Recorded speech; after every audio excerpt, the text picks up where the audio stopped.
Mm.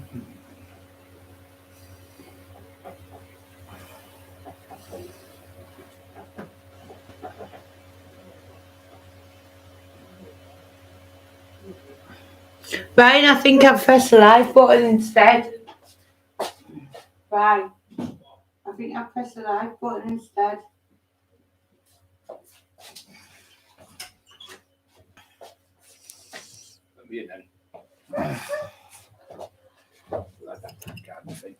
Oh, I freedom. I'll do it. I'm not supposed to say. I stay. Mr. Nobody. Yeah, Mr. Nobody sound. Good lad.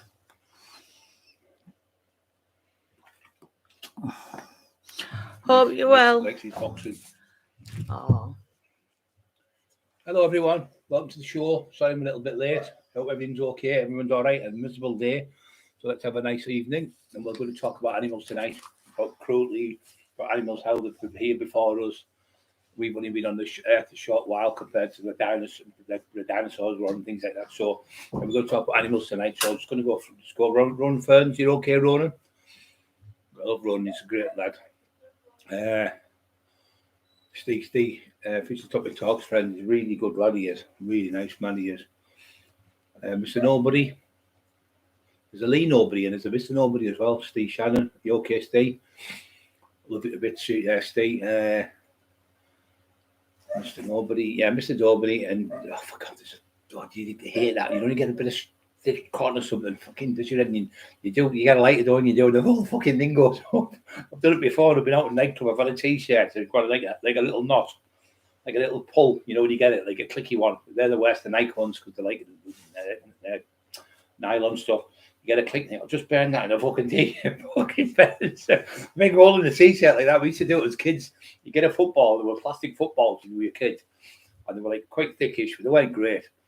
And they'd easy bust. So we used to go in there, we used to get a knife on the there was no electric then, it was just fucking gas. So we used to get the gas, turn the gas on, and heat the knife up, and try and smooth the ball like that with the plastic, and you go a fucking big hole in the ball like that. You're fucking devastated. And you'd have to go play with tennis. We'd play with a tennis ball, like the gates. We'd be in this like we're in a grove. Sorry, it went up there. Most places like that, with one way and one way out. But the kids in that, so it was a council estate in Westfield Road in Hartlepool. It was good because it was like just only a few people there, and then there was another grove. But it was good, we had a big massive school field there. It was great for us because there was this massive field. There was a set of toilets where people could go to the toilet, and they used to use them on the night time. As right, you'd be say 20 would get out like prisoners. You'd have 20 people be the prisoners, and we have to get the other ones. They'd go out. They couldn't go like say a 2-mile radius. You couldn't go out with the radius. If you go out the radius, you'd be play for fucking hours and hours and hours. And go down mum's house, take 15 minutes break, and have something to eat. I'll come back out, still play the game. Fucking kids haven't got no imagination now. It's got to all be fucking computers, £3,000 phones, fucking top of the range, fucking this, top of the range that. The phones are worth more than my fucking car. Susan's just got a new phone, mum.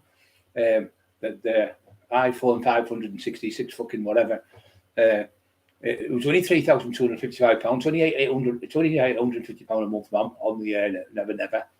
And the mum's fucking struggling to pay the fucking mortgage, the gas, electric, and they're putting the mums on the toes, don't they? Yeah, put the poor mums, and they go, well, Susan's getting one, and they're trying to make the mum feel awful. They know they copy off the American kids. It started in America, and the American kids control the mum and dads. And now it's starting in England. When we were kids, if mum said no, it went fucking no. She didn't go back. She was right, I'll get you. Now and then they would. But you wouldn't be able to get something fucking ridiculous. Like Christmas, you'd get a second-hand bike. Because it was like 8 and a half, I was always 7 if it was not next year, 4, 5, 6, 7. Yeah, but it was my mate used to stay too. My mate and my uncle used to stay. So look, sometimes there was like 9, 10 people staying in the house. Or have to cook for that many people. So you wouldn't ask for something because you knew you wouldn't want to put your mum in that situation where you'd ask for something really expensive. You'd just get what you were given. So you might be asked for one present. Or you might say I want some football boots or something, but they wouldn't be like fucking David Beckham boots that you get now. They would just be cheap boots out of a shop. Or You know, just get you something like that. But you were ever so grateful you got Christmas and straight down on the toys, playing with all your toys Christmas Day, fucking out, playing and everything. And here's another thing, kids always do this, don't. I don't know why, but even adults do it. You go, that's a nice new jumper. If you just got it, I went, no, I've had it for ages. The fucking only the tag's on the back with the fucking price on it. Christmas Day, or it's the birthday, and you go, well, I like your new birthday top. Oh no, I've had it for ages. And then they'll have a pair of shoes on, and they're scuffed a bit. I think your new shoes. How long have you had them? Oh, I've only just got them this morning, but they were scuffed on the top. You've probably had them on a couple of weeks. And they always say they're fucking, no, I don't know why they say that. Does anyone know that? Because I haven't got a fucking clue. I even asked the psychologist, says I don't. You know what? It's a good question, that. I don't know why they say, no, I haven't. I've had them ages. Is it meant to make them think that it's not just new? We've already got loads of stuff. I don't know what that was about. Like, is that a new car? Is that a new watch or something? No, I've had them ages. I've had it ages. I don't know why they all say that. They did when we were kids. I used to do it. I don't know why. I don't know why I'm fucking doing it, because everyone else did it. Hangman Audits. Hey, son, you all right? Was it Pete? I was Hangman Audits asking for a night channel last night. I found you a name for one. Welcome to the Nocturnal channel. Nocturnal means like you're up all night, so you can say, welcome to the Nocturnal, and pause, channel, keeps you up all night, or welcome to the Nocturnal channel. Just even that, Nocturnal. I thought that'd be a good one for you, because Nocturnal means like badges and stuff, so it's a channel that says what it says. Welcome to the Nocturnal. I'll give welcome to the Nocturnal channel. Keeps you, the channel that keeps you up all night. So I wonder if that was a good catchphrase for you. All night I was thinking of it for you, and then all of a sudden it popped Nocturnal, like badges, owls, they're up all night, aren't they? So I thought that'd be a good one. So still thinking of you, Peter. It was Peter, wasn't it? Where is he? Is he on? Don't think he's on, Peter. Yeah, it was Peter, wasn't it, last night? Which T78, T Biscuit 78, Mark Emerson. Hey Mark, you okay, son? Fucking horrible weather today. I thought you were packed up. Pete Gibbs, is it Cribs there? Okay, Pete. Everyone's at the top. See Shine Freedom. Freedom, hiya, son. I didn't see you there. I'm looking all over you.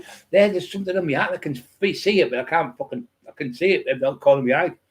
Like a little piece of fluff or something, like a stitch, like a stitch of their cotton. Fucking don't mean that, but it. But might be a hair of Eli. And my Audits. Hello, mate. Great lad. Going down now slowly. My eyes are fucking getting worse. Hazy days. It is hazy today. Welcome to the show. Hazy days, bright. Hiya, Emma. Bro. There's more pros than the pros to cons with human growth hormone. The gym. Yeah, we'll say that again. I know the pros and cons of it. Growth hormone. It's a fucking nightmare. You've got to get a spot on, mate. It's really complicated to do. You've got to have the right amount of food in your body and everything for it to work. And fucking, if you're young, if you're like up to 20, you don't even stop growing. Your growth hormone doesn't even stop till you're 30 odd year old. You know, about 30, 31, 30. Some people are 33 about, some people are 28. So it starts coming out of your body 1%. But the best way to keep your growth hormone up without even paying for growth hormone is do once, twice a week high intensity interval training, which is HIIT training, which you're doing where you're doing like a 50-meter sprint. You walk down a bank, you sprint back up the bank, you walk down. If you're doing that, say, twice a week, them type of things, or even on a bike, or just fast training on the weights non-stop, I'll do like, say, 300-400 reps straight off. So I do that twice a week. That keeps your body fitter, and it produces 400% more growth hormone than you would normal. So if you train, you rest, you train, you rest, you train, you rest. It's not so bad. But when you all out for like say 20 minutes, 15, 20 minutes, your body breaks down that much body mass tissue. Microscopic tears in the body breaks down because it's called catabolic when you're breaking it down. Anabolic is when you rebuild it, when you put the protein, creatine, glutamine, the vitamins and the food back in your body. So you don't really need to take growth hormone unless you're getting older it's good if you're getting old, you can take it, because you're just producing the same stuff as what you produced when you're younger. That's all it is. But it's very complicated. People taking it with insulin as well. The insulin, the nightmare. You get it wrong. That's why rich people, mostly top bodybuilders, you see the bottom down heart attacks. It's the insulin. They're taking insulin, and they're taking it out a little bit more, And you go hyperglycemic where there's not enough sugar in your body. You just go into a coma and you die. Loads have died on the insulin. That guy, what was he called? From top bodybuilder a few years ago, young lad. He died of it. Rich Piano died of it. They said he didn't, but I could tell he was on it. But he had that thing, people have, where they eat and they think they're fat and they're not fat, and then they'll throw up, bulimia. Well, it's the opposite of that. You look at them when I was 24 stone. I had 23 inch 22 3/4 inch arms. I had 23 and 3/4 inch neck, 58 inch chest, 44 inch waist, 36.5 inch thighs, 23.5 inch calves, and that's 18.5 inch forearms. And I used to go, fucking hell, my arms are a bit thin. So you're getting your own head with it, and as soon as you go, you're losing weight. They do that deliberately to get in your head. But the growth hormone, if you do that high intensity interval training twice a week, the only thing is when you do it, you can take protein, but you can't take it. So what happens is you do the high intensity interval training. So your body, the only thing that can repair your body, because you've broken down that much with the microscopic tears, it's ripped all over the muscle, and your body's pushed to the limit. You can't do any more. So the thing what happens then, your hypothalamus sends a signal to the pituitary gland, which produces the growth hormone. That produces the growth hormone in abundance because your body needs it, and you can probably produce it for about 14 hours. 14 hours, but you can only do this about twice a week, because the only problem you've got here is you can't take any sugars whatsoever, because once you take sugars, you take a sugar that goes into your beta cells, which is in your pancreas. Your pancreas produces insulin. So insulin then, one hormone counteracts the growth hormone and turns it off. So it sends a signal to it, because you can't have the two hormones done at once. So that turns it off. So you can't have any sugars. As soon as you have a drink of sugar, the sugar goes and spikes it. The spike goes into there, and it turns the growth hormone off in the body. So you can do it twice a week. Don't eat for maybe 10. I don't eat for 10 hours, and then for one day, then 2 or 3 days later I'll do it again, or every 5 or 6 days I'll do it. And that's why I keep my body keeps. I've got hardly any body fat on me whatsoever, and that's what it is. It's got loads of diet, and I eat loads of food still, bits of cakes, biscuits, things like that. I still eat them, but because I'm doing the high intensity interval training twice a week, and I'm starving myself for 10 hours when I'm off, after I train, because I know the growth hormone's still working, so that rips. Let me explain to you. The growth hormone rips the fat off you like a fucking nuclear furnace. That's what it's like. It's like a nuclear furnace, just rip the fat off you. It's unbelievable how good it works, but you've got to get it right. It's very hard.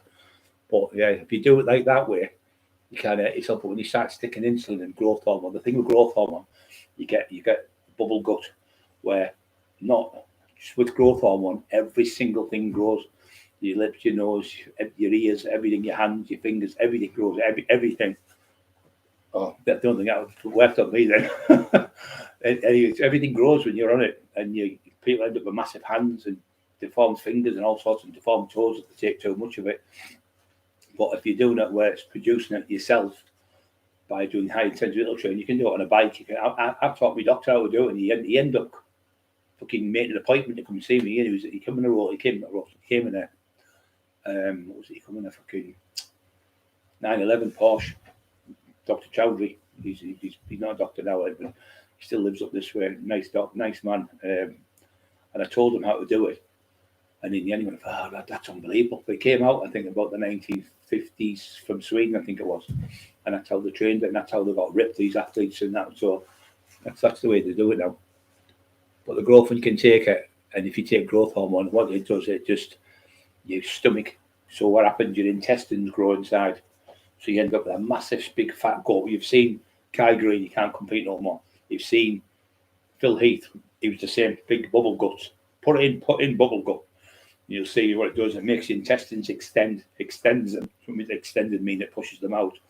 So you've got a big fat belly. It looks like you've swallowed. You know them old cases in the 1970s, old cases made of pig skin. It looks like one of them stuck down. You look like you've got one of them in your stomach. Looks like you're 6 months pregnant. So they're completely fucks the physique of, I think the 1980s physiques were better when you had that tiny waist, brilliant shoulder width, tons of muscle, but the proportion they could do the vacuum, where they could suck the stomach in here, and all the rib cage would stick out. They can't do that no more because they've got that bubble gut because of all the growth hormone that extends in the intestines. So, right, to get on with the animals now. So, right. Subscribe, Roland. I hit the subscribe button. Thank you very much, Roland. Thank you. God bless you. Lovely man he is. Any of our people on here who haven't subscribed, it doesn't cost nothing. You just push the button. All it does is we send you a message to tell you we're going on. You can keep in contact with you, and you can text me anytime you want. It helps the channel grow. And the more people see it, the more people come on, the more people we can help. And that's what it's all about. From the South Birmingham, Freaky Northfield. Was he at Hangman Orders? Was it you, Hangman Orders? So what the channel? Sure, it was you, wasn't it? Was it Hangman Orders? Was it Pete? I can't remember which one it was. Teddy passed away. Big place. Hargreaves. Terry Hargreaves. I remember Terry Hargreaves.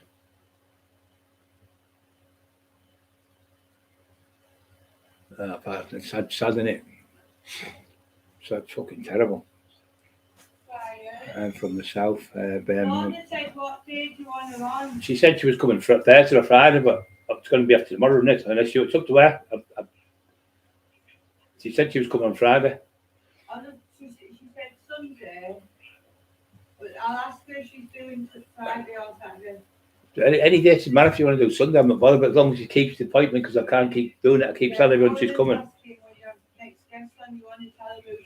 Yeah, I'll just let her know she's just on the phone now. That's Lorna Lancaster, who's the judo champion. I've been trying to get her on, but she's right down the other end of the country. She stays at the Maze. So she's been going to come on to tell the story about Lee Duffy, because she trained Lee when she was younger, and she knew Lee since she was about 3-year-old. And there's pictures of Lee on her shoulders, and she's got the pads in the ring with him, and she loved it a bit, really helped him. And Lee was getting bullied as a child, really, really bad. I got bullied as a kid, same type of thing. So then that's how you become the top fighters, because that's why you hate bullies. I fucking people, that idiot who calls me a bully. I've never bullied anyone in my life, because I know what it's like to be bullied off school teachers saying, Cockerill, how do you spell such and such? And I go, I don't know, miss. I didn't have a clue because I had dyslexia. And in them days, it's like you're fucking thick.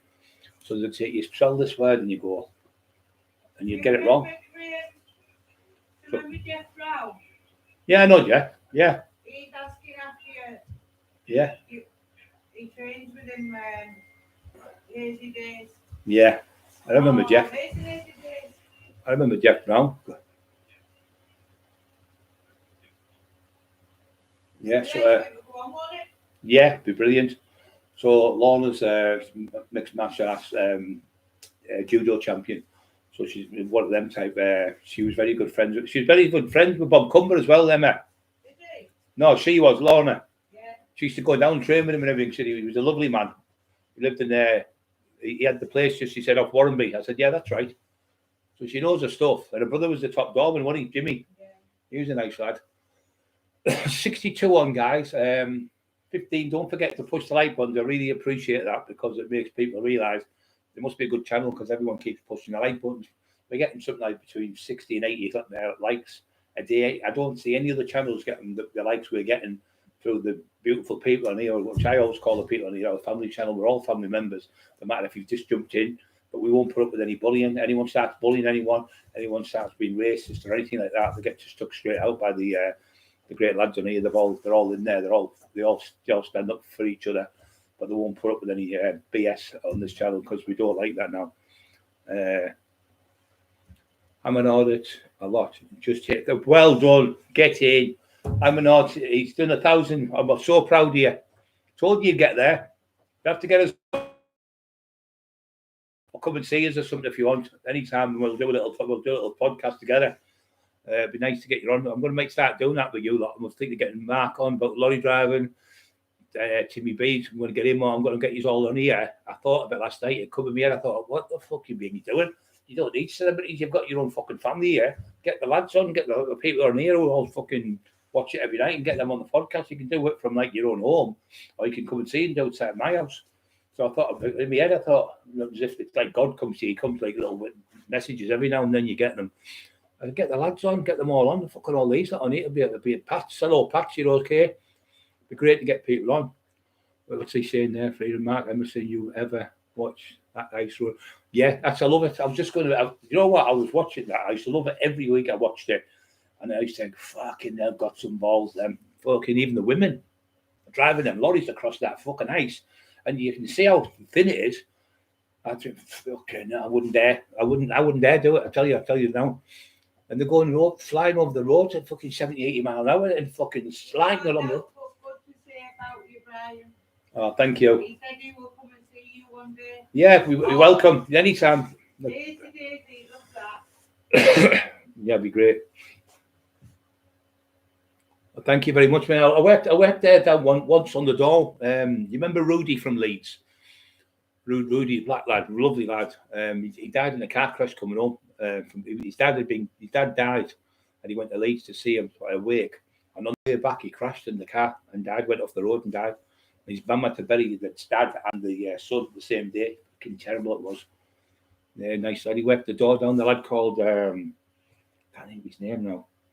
He bit the two lads' ears off in the nightclub, and we had to do the door. Me and John Black. It was like an alleyway, like the old Victorian type building. You had to walk in. It was all wood stairs. You went to the very top. It was downstairs. It wasn't that big, but up the top, the people were all sat up at the top. A nice big glass windows were in it, and we had to search him for like firearms in there. We had to search him for knives. We'll pop down for a cup in a podcast. Ask Brian about Jeff Legend of a man. Yeah, he was. Yeah, Jeff Brown. Did you work with him? I just knew him. I just knew Jeff. Yeah. Yeah. I know that's. Yeah, I went to Leeds. I was in jail with a few big lads down there. A lad called Africa, big black lad, good lad. Used to be at the table. And we all sat at the table with me, and I was the only white lad allowed to go on this table. They're all big lumps of lads. I went on the table because loads of them are made to black. I thought. You said Jeff was one of the toughest lads in the North East, wasn't he? Yeah. Jeff Brown. Yeah, Jeff was from Gateshead way. Is that the one he's on about? Yeah. Yeah. And Jeff was in jail with me with Mark Steele. Was in jail with Mark. Oh, you Mark Steele? Yeah, Mark Steele. Yeah, he was there. He was in there, and he was really, really strong. And when he was gone, him and Stevie Hammer, another top lad, big lump of a lad, they were fucking crying. Good to miss you, like fucking girls crying with me. I was fucking cuddling me and kissing me. But they had this fucking minute and the hardest two down up that way, the Gateshead way. It's really tough lads. He said he heard all the jail stories. Yeah. I can't wait to meet Brian. Yeah, it would be an honour, mate. Just get yourself through, no problem. That's longest ever taxi. That's my longest taxi. Have you been on a drive? I know what you mean. Have you been out in the car, a lift? Hazy days, yeah. Thanks very much, mate. Emma, Bobby, Terry Hazy. Yeah, thank you very much, Terry. I really appreciate that, mate. Mark, I must have the woman who have got balls, Brian. Fucking hell, mate, I swear down, they're unbelievable, aren't they? Them ladies who drive them lorries. And I think, she's not going to get across there. She walked straight across. There was a young lass who was only a little tiny thing. She loved horses, and she did it because she loved her horses. And she used to, them lorries, I thought, she's only about 8 stone like that. I thought, she's not going to be able to handle the steering or the power and all that on them. She's just like round. She was better than the men. She was a better driver than the men. She was unreal. Then there was the polar one, wasn't there? There was like it's a polar bear, and he was like the polar. I can't remember the names of them all now. We used to watch it my dad used to watch it. Or Bobby used to watch it with us. Ice Road Truckers, and then there was the other one, wasn't there, where they went to right out the country. I think it was Peru. I think. Fucking hell, about 2,000 foot drop. The fucking wheels hanging over the edge, going like that, going round. Mark will tell you, spinning round, and they've got two wheels this side, one on the back, driving, and one front one just spinning round. It's not even driving. And you look down like that, there's a 2,000 foot drop. Fuck that. Don't like heights. Do I fuck? I don't mind a rock climbing. Don't mind abseiling. I don't like looking over edges of things. I'm like, fuck. when I was in Hong Kong, I was in a building, it was about 1,000 foot tall, fucking huge it was. And you had to get the lifts, you couldn't walk up them fucking stairs. Anyway, I got in the lift, went to the top, and the fucking gym was on the top of the roof. So you had to walk, and you had to walk right round the side. And I'm not joking, I was about, shitty ass I was about fucking 10 feet away from where you could fall. I was like that, like fucking on the wall, shit myself going around like that. And he, what you doing? I said, I fucking do it. He said, have a look. I went, fuck off. So then I went in the room, and it was a big, massive window. And you could open the curtains. He opened the curtains, and I could look like that. And I was about 10 feet away from it. I could see the people. They were about that big. I went, get that fucking curtain shut. So I shut the curtain. As if the curtain's going to save me. But I couldn't see then. Know the fear. I think it's the edge of things where I'm not scared of. So I looked at it, fuck that. I looked for a second. I got the bed, and pulled the bed away from the foot. It was about 6 feet away from the window. I thought, what if I roll out the bed and on my head fucking think of these daft things? And they had the telly on the wall, a free bar and everything. I got $5 for that holiday. It cost $5 to go. We were in Hong Kong and a few other places. And I was out there. The SES were out there with us. The ex-SES players. They wanted me to work with them. I was going to get, I think it was something like $3 or $4 a day just to carry stuff. And then I fucking found out it was in Pakistan you had to go, and Indian places like that. And there was a bloke, they were in a car, but it was like where the Pope's in, with all the windows and that. But it's all bulletproof, big thick windows, about 3 inches thick, 4 inches thick. So fuck that. Rocket launcher right fucking through it and blew him to pieces. One of the SES lads, I never met him, but they were telling me, I went, fuck that, I value my life.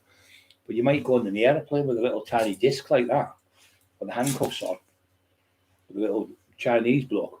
Because then they make that, like them discs, them fucking games that the kids love, and they fucking sell billions of pounds to make off them. Who would have thought somebody could make a little game like that, put it in like a little disc thing, make billions of pounds out of it, something Platoon or some fucking thing like that, a shooting gun game. I'm going to talk about the animals in a minute, we're just sidetracked. It doesn't matter, so we're still enjoying us.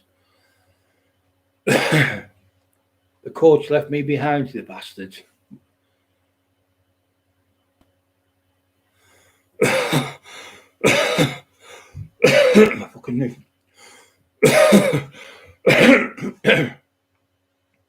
Fucking nutters, mate. I couldn't. Mark's agree. I've seen him. The fucking polar, I think he's called the polar bear or something. I was a big Canadian bloke. He was lovely. Yeah. He was driving. He was in the lead, and he seen somebody. Mark would do that. I know he would. He seen somebody in trouble, and he pulled over. Fuck the bonus, he said. Somebody's life's more important than a bonus. And he was a Canadian, big Canadian, fucking big bloke, mass about 23 stone, 24 stone, big heavy bloke. He went, no, somebody's life's worth fucking, I'm not bothered about the bonus, because he kept winning this bloke all the time. And anyway, he seen somebody walking off the road, and they were in the ice, so he dragged them out, pulled them out off the road and with a winch, and pulled them off the road because they went down. And once they go down there, that's it, you finish, you freeze in minutes. And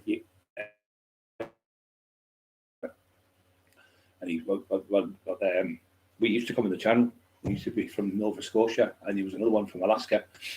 And there was two. There was one who has a building place, something buildings. He built buildings out there, you know.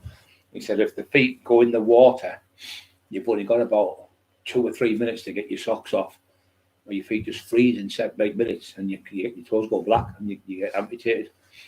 You know, if you fall in the water full clothes, you've only got about 3 minutes to get out, 4 minutes to get out and get a fire now. Fuck, you know, I wouldn't like that. So that's what it's like out there. Fucking one little slip up. There's one out there called Glen. That one where they go building Alaska, I think it's called. Then there's the other one with the other ones where they all live on the different parts. He's fucking like Superman, him. He's like fucking like Clark Kent. Fucking running fucking miles and miles up hills and I think he's an ex-school teacher. Fucking marvellous what he does. I couldn't live there like fucking do me. I did. You got a signal? It's 2 minutes, lads. There's a fucking polar bear at my door. Fucking remind you from this fucking house with all the windows through. When all the windows went through, it was like there's polar bears under the table eating fish. Fucking freezing. It was like love the rush of gold. Love the gold rush. Yeah, you know I love that as well, mate. I think they're great. Them Australians. I think they're 70-odd, 80-year-old. Good day. But they always tell you things, don't they? They always say, What's your favourite colour, Blue? What's your name, Sheila? What's your favourite hobby sport? They always tell you. They ask you the question and answer it. What's your favourite colour? Sport. What's your favourite colour? What's your favourite colour? Blue. Fucking hell. Yeah, they're funny, them Aussies. I like the adverts. They're proper racist with the women, aren't they? Like discrimination of women. So they've got about 400 Castle 9 Forex on the Jeep. And he says, "What about the women?" So then he puts a bottle of what was it, sherry on or something. He goes, "That'll do the women." And it breaks it, breaks the lorry. I think he takes it off then because he's fucked the lorry up to put the two. They put one little bottle of sherry like that for the two of the women. They've got about 400 crates of fucking beer on it. And he went, "What about the women?" He puts it on, it breaks. It's funny adverts. He was funny, wasn't he? Cockerill, Dundee, he was funny. So that's got us right to where we'll talk about animals. So, right, we've been around about 300,000 years. Sounds a long time. It is a long time. There's nothing compared to the animals. Now, I'm going to go through my reason. I'll go through. I'll tell you what. For me, the most dangerous animal on the planet, the most out of them all, has got to be the great white shark. That's been around 451 million years. 451 million years, 91 million years before the trees and the bushes. How the fuck? 451 million years outlived every fucking thing in the sea. So everything started from the sea. Now it started in the sea, like little jellies, sponges, things like that. So you've got photosynthesis where the light hits the water and the water hits the thing, and then you get like mold growing and crustaceans and things. And that's how life started off like that. That's what they say. Now, what's so weird is that we know we can put somebody on the moon now. We all, most of us don't believe that they landed in 1969 because the Van Halen belt was too powerful. The radiation would have wiped them out. You'd have had to have a 12 foot of lead between the belt and the spaceship, all the way around the spaceship. There's no way it's fucking like that. So I don't believe they went up there. Like we said this the other night, last night. So, Oak Island, yeah, I remember that, mate. Okay, so Oak Island, that's good, that. So they thought these crocodiles, right, went extinct years ago. They were living in the Nile. And they were living in the Nile, honest to God, Nile crocodiles. The people don't know much about them. They lived in the caves under the fucking ground for millions and millions of years. They thought they died 150 million years ago. And they only come out only about 5 or 6 years ago. They found them in these fucking caves. So the saltwater crocodiles are fucking huge, absolutely fucking monstrous. And they can put a thing on their head. They've got a little thing here on their head where they can block it so there's no comes through. They can submerge in water. Some have been known to submerge for over an hour and a half. So they sit in the water looking at them. Them wildebeest are thick as fuck, and they always know about. Big fucking jaws gets it and grabs it. Now them jaws, what PSI, pounds per square inch. A lion's got about 2,000 pound bite. A hyena's got about 2,200, I think it is. Biggest bite, but it hasn't. Amazingly, it hasn't. The biggest bite out of all the animals is the Tasmanian devil. Pound for pound, its body weight. The Tasmanian devil, little bastard, yeah. That's why it's called Tasmanian devils. They're an absolute fucking nightmare for attacking people. And they all live together in a gang, the little bastards, yeah. I like gremlins, you know the gremlins, they look like them. But the pound PSI are the strongest bite in the world. But the biggest bite I've been recorded is the saltwater crocodile, which has got I'm lying. It's the saltwater crocodile's got a 3,700 bite, and the Nile fucking crocodile has got a 4,000 PSI bite. 4,000 pound bite. It's fucking unbelievable. So if that's got around, gets hold of you, you haven't got a chance. But what they do is they don't actually eat you straight away because they can't chew the food. So what they do is they do this. They'll go around. When they get you, they don't actually bite you in half and kill you that way. They'll hold you around the ribs here. So your ribs, when you go hold your ribs, you're okay. But as soon as you implode, they just crush you like that, and the ribs crush. What they do is they drown you. They go around in a circle. The crocodile, the roll of death, they call it, and they roll round and round and round till you die because they can submerge for between 15-30 minutes, somewhere over an hour. So they just take you in there and they take you around in a spin, And then what they do is they put you in the pantry, push you in the fucking rocks and hide you in the rocks for later on. They come back for you for food. They're so intelligent. They're very intelligent. So the biggest one caught was called Gustav. Although they thought it was called Gustav. I've watched him for years and years. I watched about 10 documentaries on him. And he lived in, it was in Africa somewhere he lived. Zambezi is it, I think. And he is responsible for up to 300, killed 300 people. Seriously, 300 fucking people. I thought he was about 120-year-old, but he was only 60-year-old. And he measured about 28 foot long, biggest one ever. So they tried to sort this out. These team come from different places. We'll get him, kidnap, we'll capture him, kidnap him in a cage, and we'll study him. So what they do is they'll put like a goat in on the post, and they'll cut it, a little bit of blood drip, and they can smell it. So the crocodile will come in, get it and eat it. And then they'll catch the crocodile because it's full, they can't move it out with the food in. And that's how they catch him, not with this fucker. So he's gone round, seen them, he's looked up like that with his eyes. Fucking monstrous, I'm not joking. You can see where the spear's been put in, you can see where the bullets have gone in him, they've shot him to fuck. He's got hundreds of holes all over him. He looks a bit like me. Fucking he stabbed, fucking, he must have been taxing people. So he's going round and killing people. Man eater he is, so they've tried to kill him. Anyway, they've gone for this place and he's in this, they've got this thing where it's going to come down this trap. And he just looks a bit like Predator. Remember when he goes, he goes, come on, kill me. He's like, he's got the Predator, he's going to pull this trap and it hits him, the Predator susses him. The crocodile does the exact same thing. It's called Gustav. So he goes round the other end and goes that way and goes off and fucks off. Anyway, they're there about 2 weeks trying to get him, can't get him. So they go multiple times, they've got to get him. So they finally got him in the end. And you can see there's about 20 people sat on him. They've got him like tied up. I don't know if they've caught him. They've got him. Guess what? It wasn't him. It was his brother. He had a brother. So later on, I don't know if he's still alive now. They think he's gone now because he hasn't been. He probably died. They think because he was 60-year-old. But they can live up to about 120-year-olds. They just get bigger and bigger. You can tell by the teeth. Eli, stop it! Look at him. He's like a crocodile.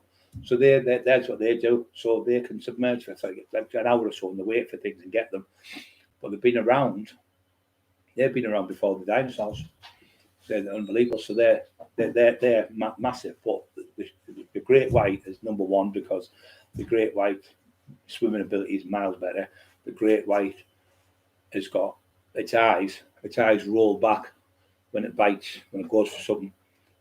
They don't sleep. They just keep swimming and swimming and swimming. And they've been around 451 million years. And they outlasted the dinosaurs. They were around 180 million years ago. They lasted 160 million years they lasted. 160 million years. And then the dinosaurs, 451 million. Fucking unbelievable. The sharks. So the sharks can smell a tiny drop, an eye drop of blood in an Olympic swimming pool. Big, massive Olympic swimming pool. You can drop it in there. They can smell that blood and they can sense vibration. That's why so many people are attacked in that much of water. Because the sharks come out and they'll jump on the beach and grab you because kids playing over the buckets and sandcastles and playing with that. They've been attacked there and been dragged in the water. They're really, really powerful. But their bite's the same. Fucking massive bite on them. And the speed of them is unbelievable, but people don't realise there's skins like sandpaper, so when they go past you, they rip you to pieces as well. And when they bite down, they've got you, you don't get out of it. You've got no chance of getting out of it. Yeah, you're right. There is a cancer thing, yeah, 100%, mate. I'm with all it, yeah, there is a cancer. They've been trying to get rid of it for years. They've tried to put them all on the same island with one bloke. The bloke been looking after them in Tasmania, and they've been doing it to scientists for years. Yeah, there's a bad cancer. When it wipes them out, they're nearly extinct, aren't they, through it? Yeah, but they are fucking. I love them, mate. I love them little fuckers. They're brilliant. But I think the cleverest thing on the planet for me was what I ever seen was the honey badger. The honey badgers are fucking so brave and so intelligent. They've got a hair like a Mohican white. They're big, long, they're blacky, pure black. They're thick skinned like that. and the teeth are fucking huge. They'll go up to lions or anything, they're not fucking scared of nothing. So this bloke's got one, South Africa, he's at South Africa, apartheid. So he's got him, he goes, you know, get out of there. So puts him in this big massive compound, about as big as this room, about 10 foot by 10 foot, and about 6 foot high. And he's only that big. He's only that big off the floor. If he stands up, he's probably about that big. So he can't go up the wall. The wall's like, he's probably 2 foot up, and the wall's 6 foot. He can't go up. So he's left him in there. That's him fucked. He can't get out of there. And he's looking at him, the badger. Turns away then, comes up the wall, jumps on the wall, pulls the piece of wood, drags the wood across, pulls it down the wall, goes to the other side, gets the other piece of wood, pulls that piece of wood, pulls it over to that one, puts it on top of that one, pushes it to there, gets the rakes which they've got, the rakes, puts the rake on the wall, starts climbing up the rake. Fucking unbelievable. It's like the Great Escape. He's escaped. He's got out. How's he got out? It's all on camera.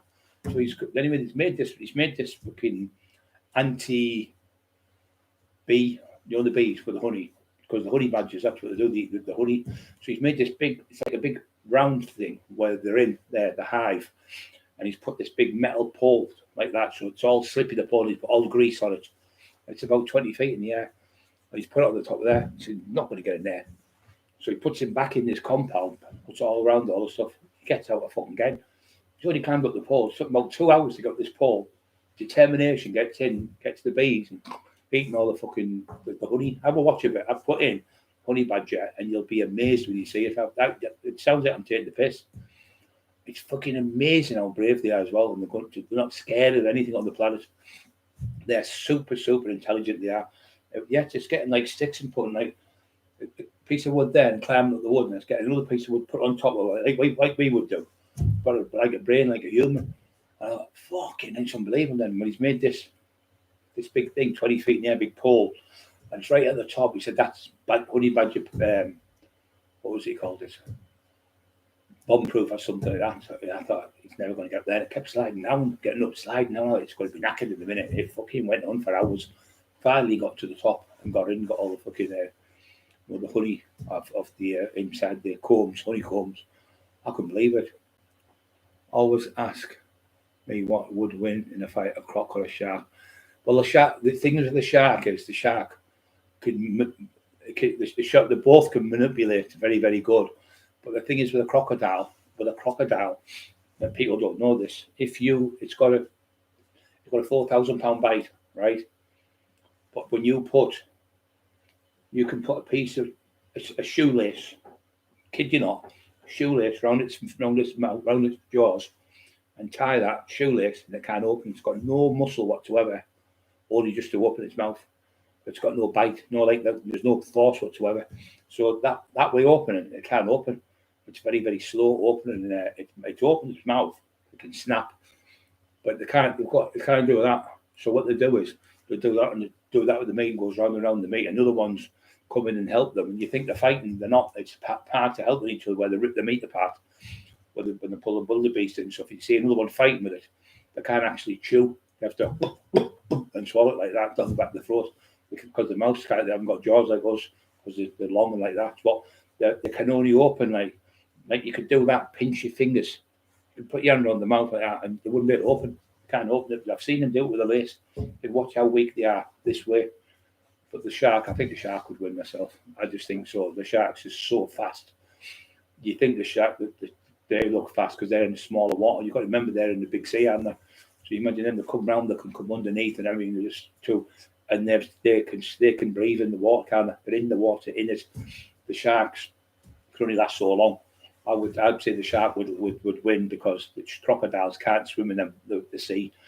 You get saltwater crocodiles, obviously, but I would think they are massive. But I would put my money on the shark, because it's like I say, its eyes goes big. Everything it's done, you've got to remember, it's been around 451 million fucking years.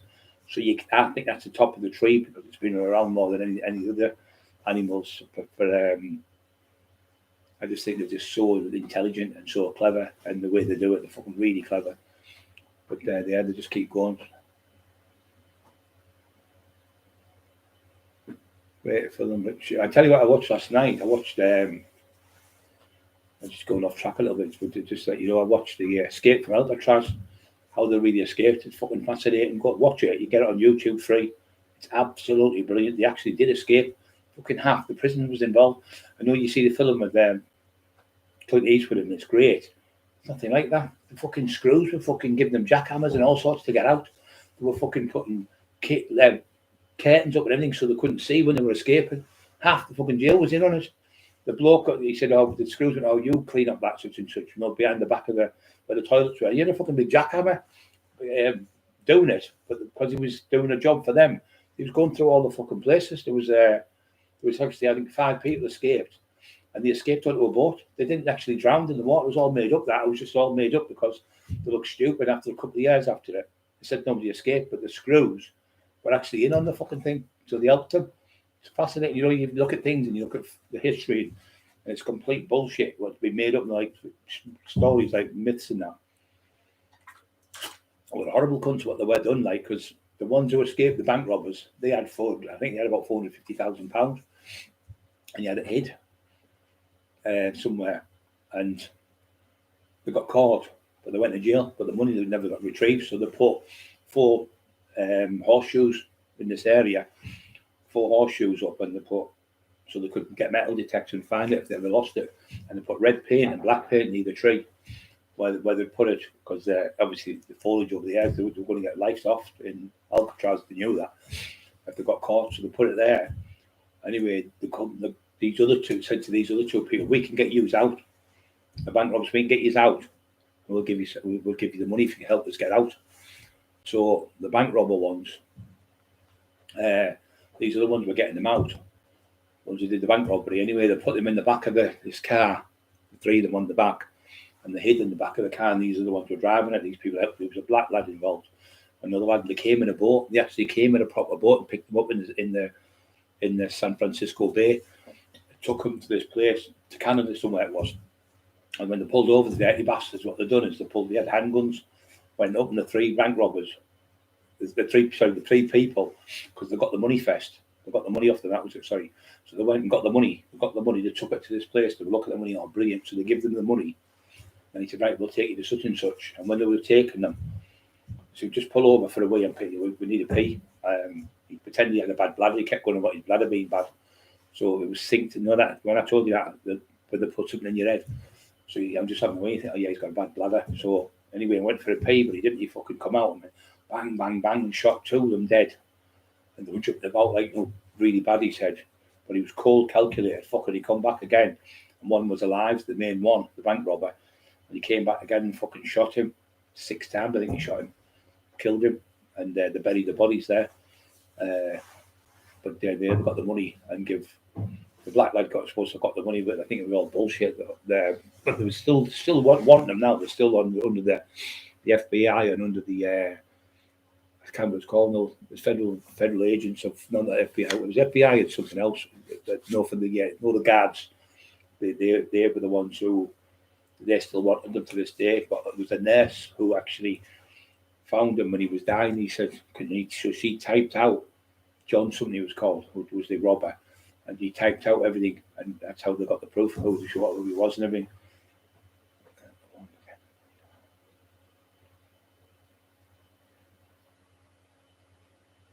What's that? Kestrel special, I think. Hang by I see against 3 lines, a big male walked away in the end through mad things.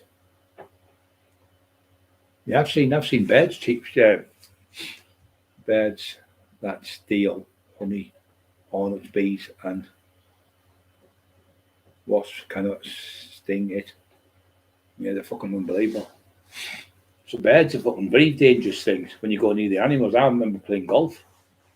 And this fucking bird was coming down, swooping at me, and there was a nest next to us. I walked away from it. But it kept coming around, fucking attacking me. It was only I can't remember what bird it was. It wasn't a kestrel or something like that, but it was really dangerous. But yeah, but all animals, all dinosaurs became from birds. And the dodo was another poor fucker. So the dodo lived on an island. I think it was somewhere like Mauritius or somewhere. Indonesia, something like that. It lived there. And the dodo lived for years and years and years. But what happened is, when men started coming on the island, the dodo had big fat asses, big fat asses on them, and they were big heavy birds. They couldn't fly. They had only little wings, so they didn't adapt because they didn't have to, because there was no predators on their island. Where as you know, the sharks have adapted to do it, and the crocodiles adapted. So you have to adapt. We've adapted, haven't we? So it had to adapt. So what happened when they were coming? They were bringing cats, they were bringing dogs, and things like that. So the dogs would get loose, and then they would have sex with another female, and they would have pups, and then the pups would just go on like that. So within 81 years, I think it was 81 years, they died out because the cats in that were hunting them. They had no protection. They couldn't fight back because they had no arms, and they had tiny little wings. So they died out, the poor fuckers. I grew up on crocodiles. Probably the worst I've ever had a hit anywhere else.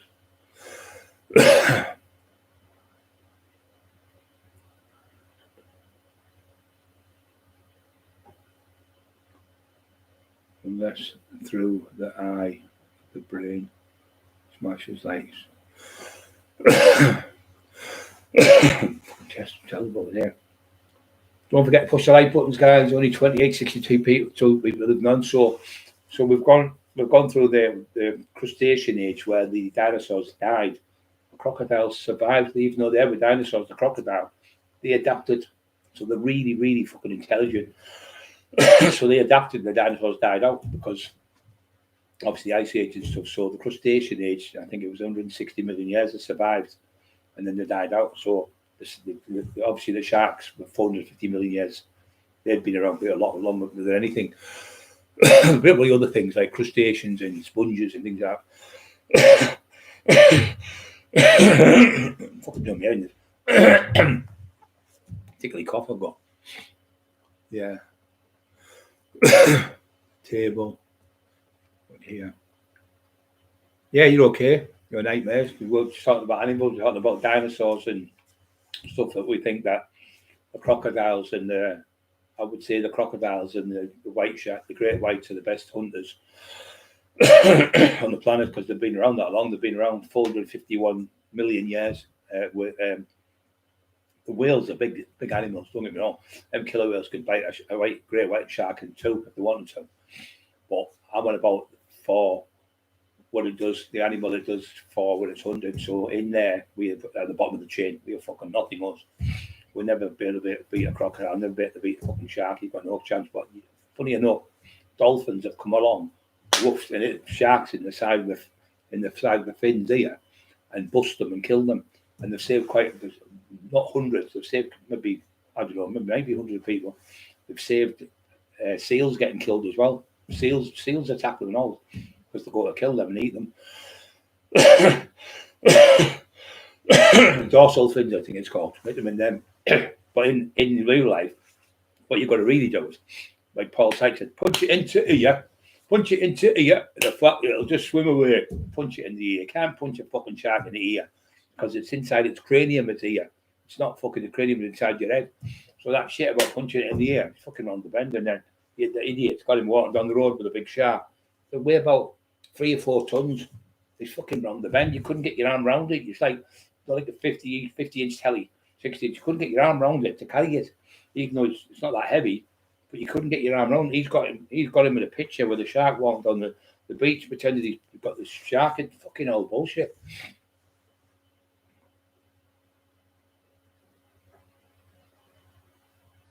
The monkey's got the bus to town.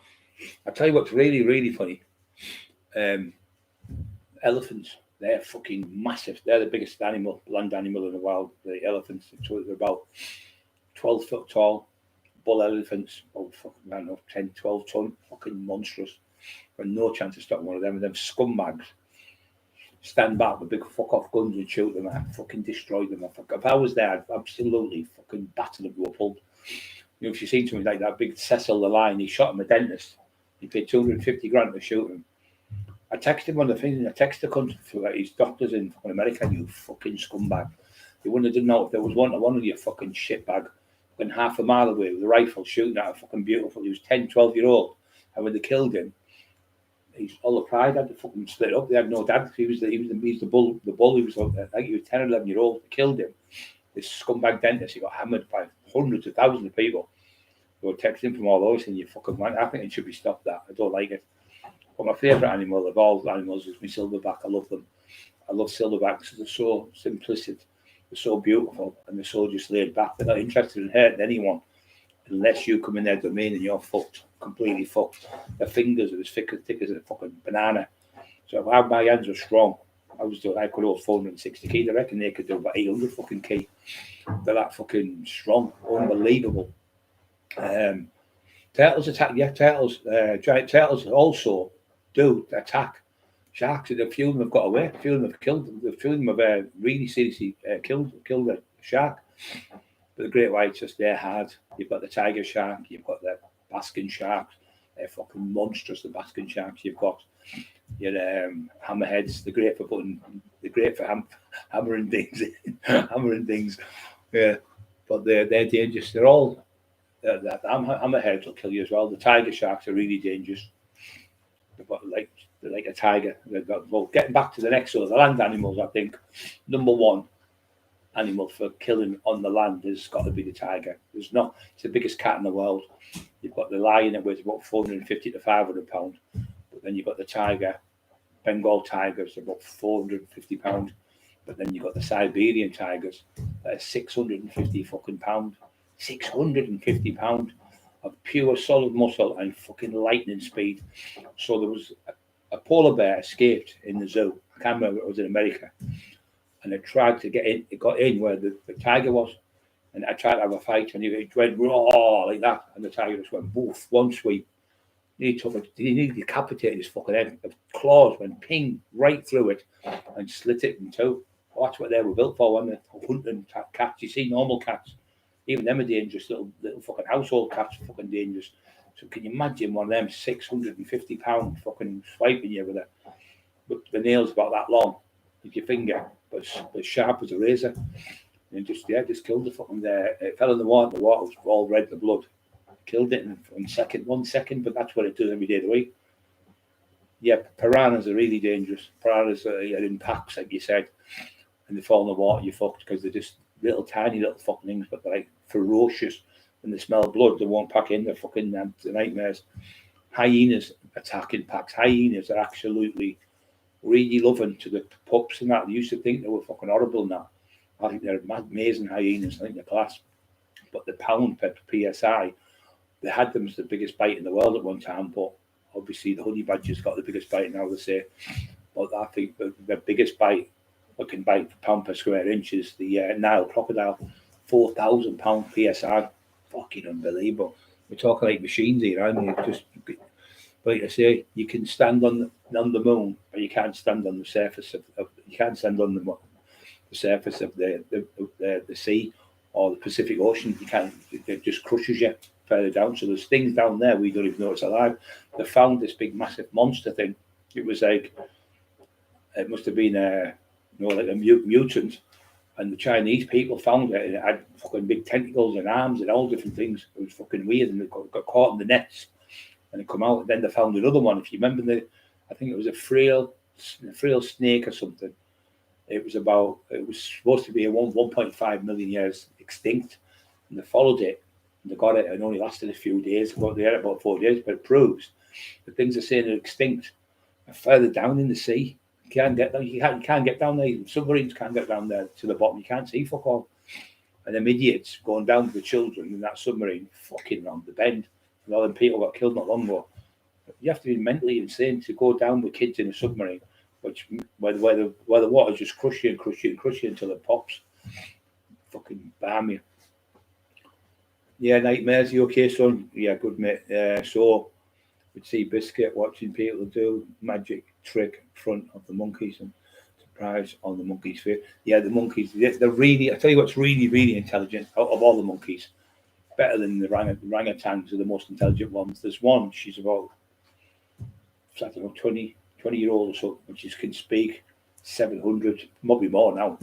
And she'll go, apple, and go, and you go, apple like that, and it'll do that sound. And you just go over and pick the apple up. Colour the book in crayons. It does all that. It's fucking amazing. I can't remember her name now. She's huge.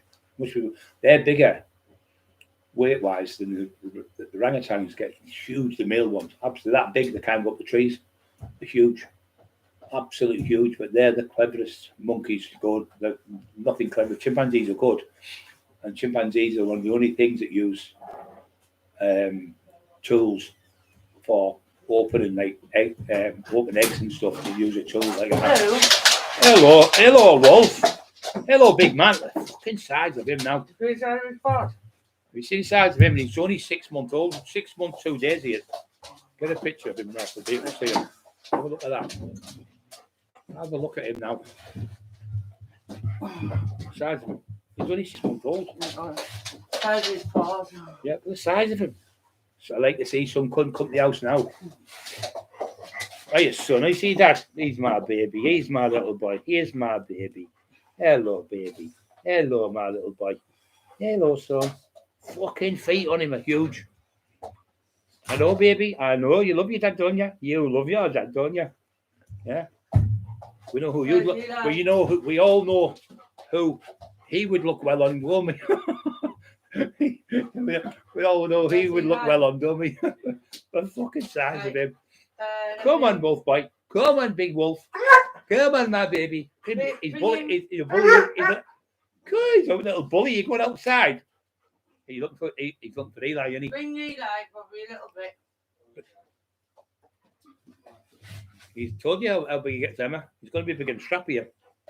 Strappy was nowhere near that big when he was a pup. Eli. Nowhere near. He's going to be about 28, 29 inches in. Eli, come on. Just gets bigger.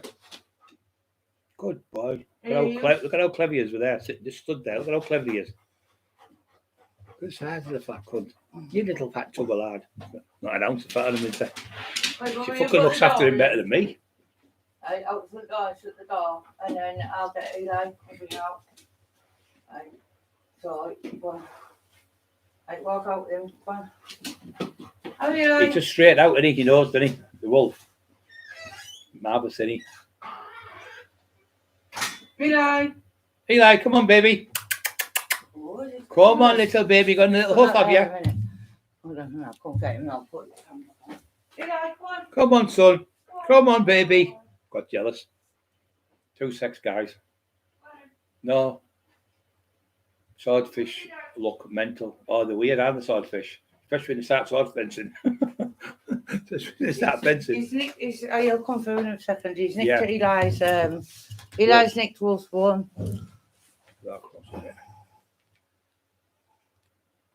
Yeah, so. See what Wolf did to my coat? Carnivorous plants, yeah. You see what Wolf did to my coat? Yeah. Show the video. He only did that one slash of his paw. Ripped the coat to pieces in one go. He's like a fucking tiger, isn't he? Look at that. Ripped the whole coat off of one. Just went out with it. Only blame with that. Ripped the big right across it. His claws like fucking tiger. Look at my boots. Absolutely covered. He fucking wrecks the house. He's that big. It's heavy as hell. Eli, come and say hello to the people. Come and have a look at the people. Come on, baby. Eli, what's this? What have I got? You're funny because I was giving the wolf a kiss. Come on. Come on, Eli, what's this? Terrible, this. Get him on the lead. He's running you up. He's a proper big baby, Eli. Daddy's baby. Come on, son.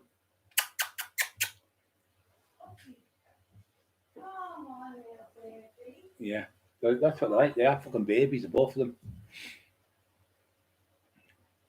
So, indeed, Timmy B, orangutan look and silverbacks. Yeah, I like them. Yeah, I like the silverbacks the best. I think they're most loving creatures. I saw there though. The orangutans are gorgeous. The little ginger fucking things, like little coconuts on their heads. And these fuckers kill the mums and leave them with no mums. I was going to go to Borneo with McIntyre when I did the documentary where I did the tax man. He asked me what born with his wife and that, and the film crew. He's a big boy now. Here's the baby. He's a big boy, baby. Here comes the little stinky paws. Hello, baby paws. Hello. There he is. There's the baby. Eli. Come on, son. Eli, come here. What's this? Come here, Come what's on, this? Eli. Come on, what's that cup? Come on. Go give a kiss. Come on.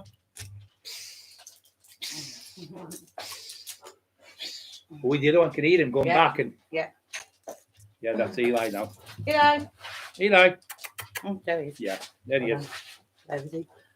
Fucking nuisance he is. Hey. Look at him. He's deliberately doing it. Eli, come here. Eli, What's this? come on. Wolf, because you call him Eli, Eli. come on. The other one's outside biting Eli. now. Eli. Come on. Eli, look. Come on. Eli. Getting big in, isn't he? Oh, he's huge. The muscle on him's unreal density. But he gets older, you've got no chance. You can't get them Yeah, off. that's what They've got we locked. said. They've got lockjaw. The lock on the back. I've seen the size of his back teeth. Fucking monstrous. They look like a shark's. No, the Come teeth. on. A shark in the river, in the sea. Fucking full of mud, aren't there's a pair of them. Oh, muddy paws. Bobby's worse than them. Go in the house and hang in with them. You go to the house in the morning, get up by 5 hours later or something. It's like fucking muddy. It looks like the elephants are living in here. The animals are in our house living. Can eat him. Brian, what about the guy who with the grizzly bears for years? Oh yeah, he was great, that mate. Yeah. Yeah, they ate him, didn't they? Yeah, poor fucker. They were mad. That's what I'm saying. You cannot trust a wild animal.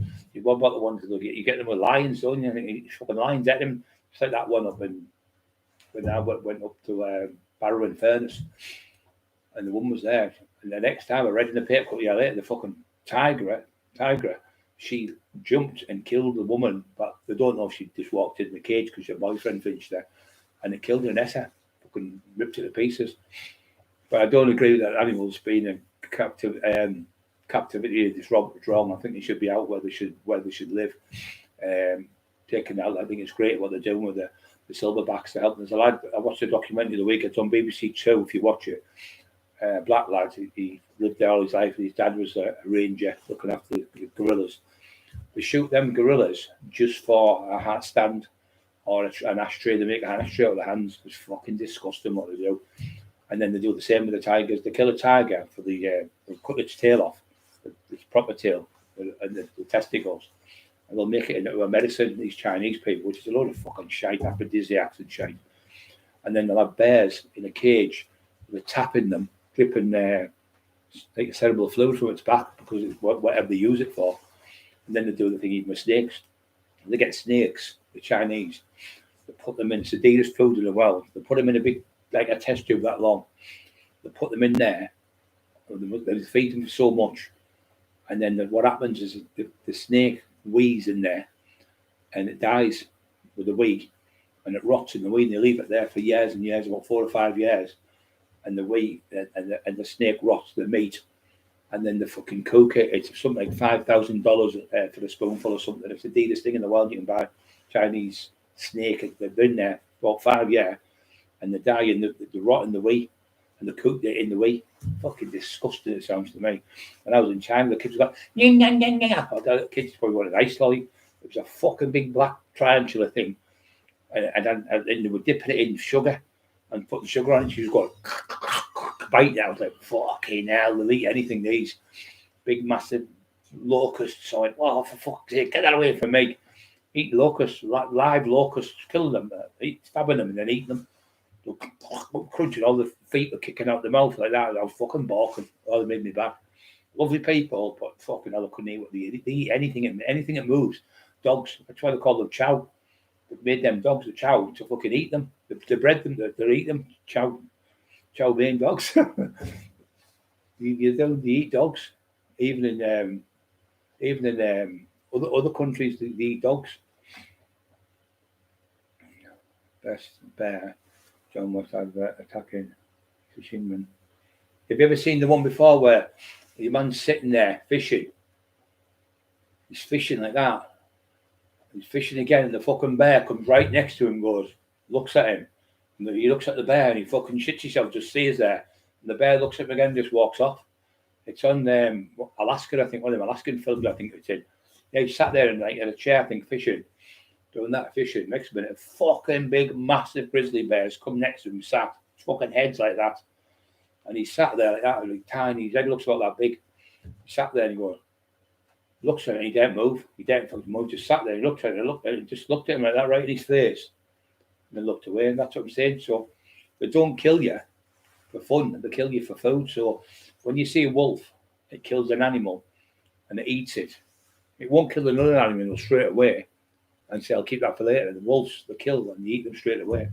And then I see the film, you see the one where the lad goes on it's like he's on when they go skiing down the Alps. This was in America, and that big thing you go on, it takes you to the top, and you get clicked on it, and you fall, jump off and ski down the hill.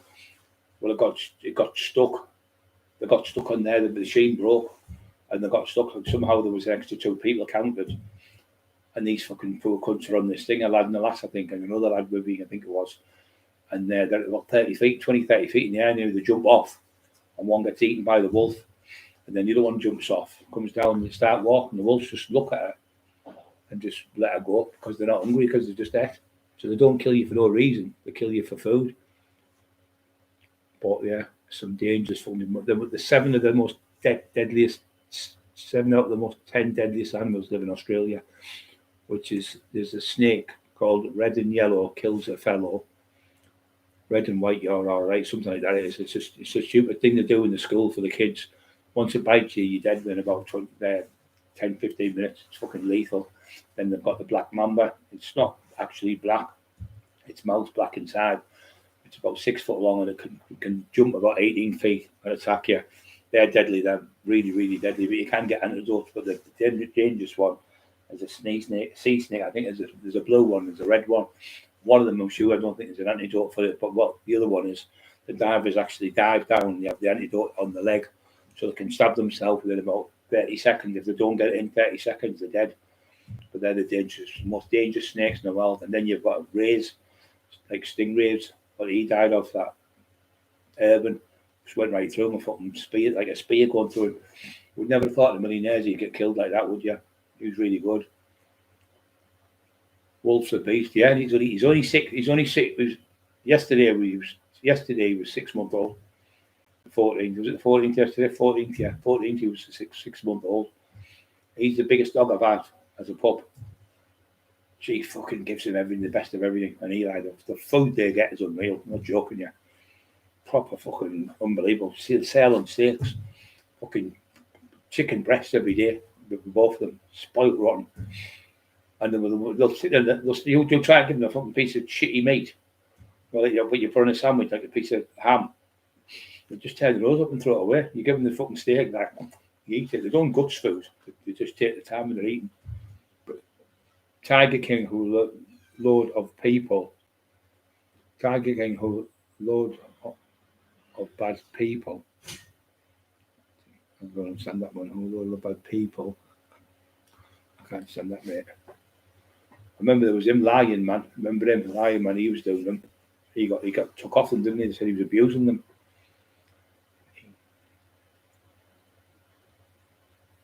Yeah, they don't. That's the only thing. We're the only species on the planet. That's a good point. That Jimmy B. We're the only species on the planet that fucking hunt for fun, kill like sport, like fishing and stuff. We do it for fun. Shooting birds and stuff like that, shooting animals. We do it for fun. We do it for sport. I can't hold a load of bad people. Fucking terrible cough to the head. I got me some off my fucking arsehole.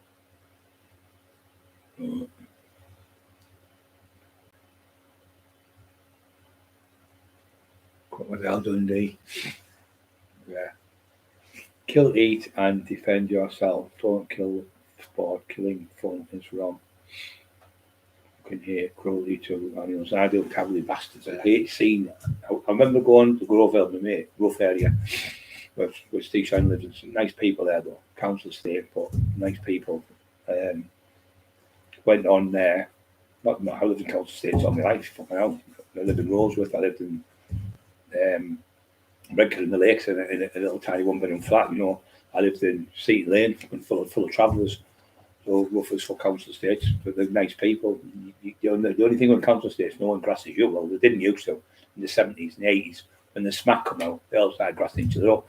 Never begged each other's houses. Everyone looked after each other in the 70s and 80s.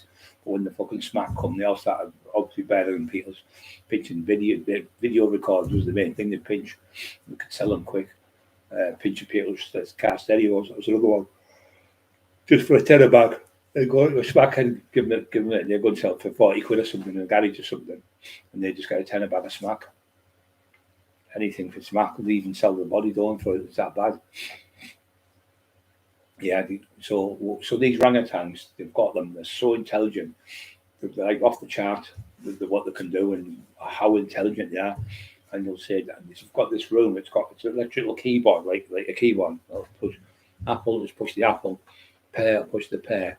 Bananas, or such and such, and it'll draw stuff and everything. It's fucking clever as this orangutan. She's a girl one, and she's so intelligent, but she's massive, massive. But the actually bigger the orangutans than the silverbacks. The silverbacks are about 5'5" to about 6 foot. Jambo was the biggest one I know. Jambo's the one. You remember when the little boy fell in off the side in the cage with the gorillas? And Jambo ran in and he grabbed him, picked him up, and shook him like a little baby like that because he was about 5 years old.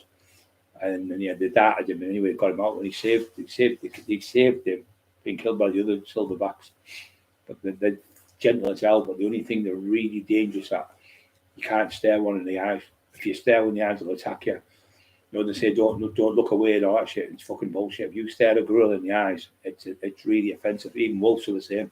You stare a wolf in the eyes, they don't like it. They think it's an attack because you're staring at them. So you better just put your head away, doing that, and you put your head down, submissive, and put your head down. Polar bears scream and bang like fucking scratch out at them. They're different. Firearm, they'll run away. But the silverbacks are scared of fuck all. Scared of fuck all. Nothing. They're not scared now. And when they charge you, fucking hell, they're unreal, unbelievable the power of them. Yeah. They won't pack in, no, especially if they've got a baby in the camp, they want it known in. But the speed and the running and the power when they do that noise, fucking unbelievable. The fingers like big, massive there. Bananas. I remember I could do chin ups when I was lighter. Not when I was 24 stone. When I was lighter, I was about 16 stone, 17 stone. I could put like 2 20-key discs around me with a chain. Put them around my belt and I'd do chin-ups with them on me. You know, and the lads would help give me a touch on my legs. So I thought I was fucking doing great. I was 40 and I weighed 17 stone. I could do 10 reps with it. And then I'd go down 8 reps and 6 and 4 and then we just get touches. So then this fucking silverback weighed 500 pounds. That was so miles heavier than I was. But what's impressive is it wasn't just fucking hundreds of pounds heavier than me. It was hanging on the branch with a banana going, eating it, whatever it was going to eat, a leaves or something, eating it with whatever like that. When it looked up like that, it just grabbed one hand and pulled itself out of the tree and went, what about they're up to over there? 500 pounds, pulled 500 pounds up like that with one hand and went, baby's all right, whatever it's thinking, and just went back down, hanged off the tree. I went, fucking hell, for shock of strength. Just like freak, absolute freak, he's fucking nature. And then you looked at the fingers and you know, no one can do it. The fucking fingers are huge. But you still wouldn't be, there's no chance of that it would be anything like a shark out in the water. Sharks are the most dangerous in the water for me. But them killer whales, they're dangerous. They can bite. They would bite a great white and a great white in half. They're fucking huge. Some of them are really dangerous then. Please hit the like button, share, guys. Don't forget there's 41 on 38 thumbs up. That as well. Odd shark. Sharks, framed fish is toxic. Of parasites on it. no longer healthy to eat most fish from it with metal. It's contaminated with fucking mercury. You know, tuna. I stopped eating it. It's full of mercury. Yeah, it's full of mercury tuna. There's people dying of it. You know, people have lived in islands for years and years and years. They've got tuna all their life. The fucking mercury's in the fish of all the fucking toxins in the water. That's what I'm saying. We've been around 300,000 years. The fucking sharks been around 451 million and made it a better place because everything, God's put everything there for set purposes. So the shark will eat what he wants, goes, gets his food, and then goes home, whatever. Or keeps from the to say whatever, keeps everything right. It has to kill them animals to keep it right, and so they don't. But when we come along and fish and fish and fish and fish and fish and kill and kill and kill and kill and kill, species die out. So then there's no fucking nothing left for people in the future to live off because they've killed the species out because they've overfished and they've over there like the buffaloes, things like that. Just nearly wiped them all out. The Indians would kill them. So many, say 4 or 5 or 6 or whatever, or 10 or whatever, for the year and put them in the ground and freeze them and stuff for the winter and stuff. And they would use them as blankets, and that was just what they needed. But the greedy cunts, the hunters, the white men would shoot them for people back in England for the furs to make fair coats of like grizzly bears or fucking polar bears, off any type of animal, muskrats, all them type of things. They shoot them for the fair, and they still do it in Alaska. They still make money off them. They kill them just for the fair, but obviously they have to do that for a living. But they're not killing loads. They're only allowed to kill so many. But what they did is they nearly wiped them all out. The buffaloes and the bison. What's the difference between a buffalo and a bison? You can't wash your hands in a buffalo. A bison. Is the bongo good for me, Mark? One of my favourite swimming dolphins. Yeah, dolphins. I love them. Dolphins. I love them. They're really intelligent. Where am I? As a flat on the seafront in Redcar. When you look out from there, every day you see a pod. A pod means a pod of dolphins coming. And you see about 6, 7, 8 of them. They've been there for years. They swim every day. You can see them going out in the morning and coming back on the night time. Beautiful they are. And then you see the pipers, what they call them, some pipers I think they're called, on the beach. You let the dog off, the dog chases them all over the place. They can't catch them, they just fly away.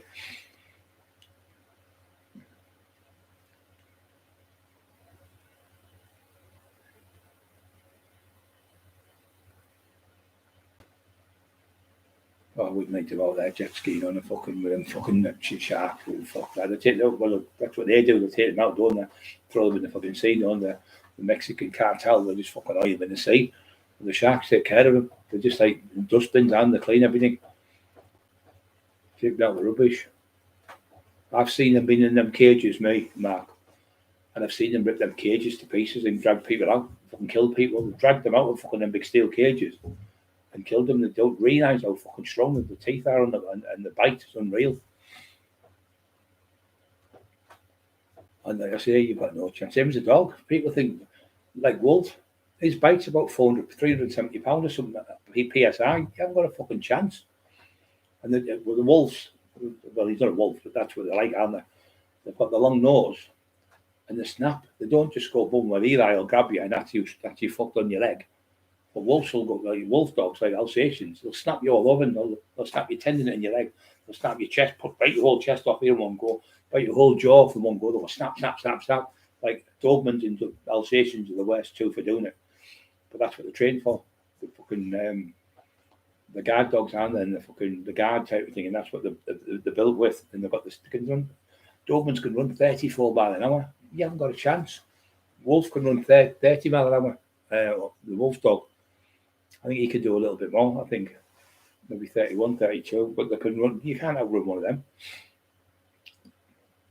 And what it is, it says, when you read up on it, it says, if you fuck about with the mum and dad of, like, you know, the human mum and dad, people who do it, saying they're torturing you, whatever, they're shouting at you in the street or something, want to fight you, the dogs go fucking berserk, the Alsatians, and they just won't stop until they get to them. They won't fucking stop. The fucking devil hounds, or hell hounds, they'll call them.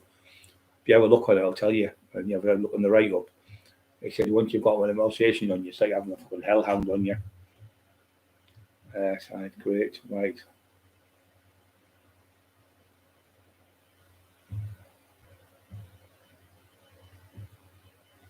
Cancun's. I was going to go to Cancun's, but I went to Dominican Republic instead. It was good there. It was really good. So I was there for 3 weeks. I went for 3 weeks. We're all fucking. I was massive fucking walking about. Hey Rambo, hey Rocky, all that shit. I was shouting to other kids. I used to go and give them money every day. And big bag of sweets. I used to get them out of the shop. It was only about a fiver. You know, toffees and chews. I go, yeah, share that out. There were about 20 kids there. And I used to buy them balls, no footballs, because they only had a little fucking tiny ball. So I went and bought a few balls. I used to give them money in that when I used to go on the beach. And I used to get my stuff, because you used to get like a band on your wrist and you could get what you want. So I get loads of stuff and give the kids it.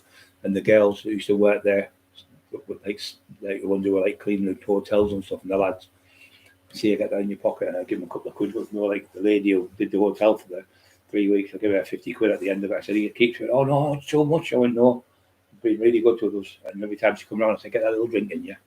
And again, the lad would come like, you know, to see it, training lad there. I used to train in the gym with him.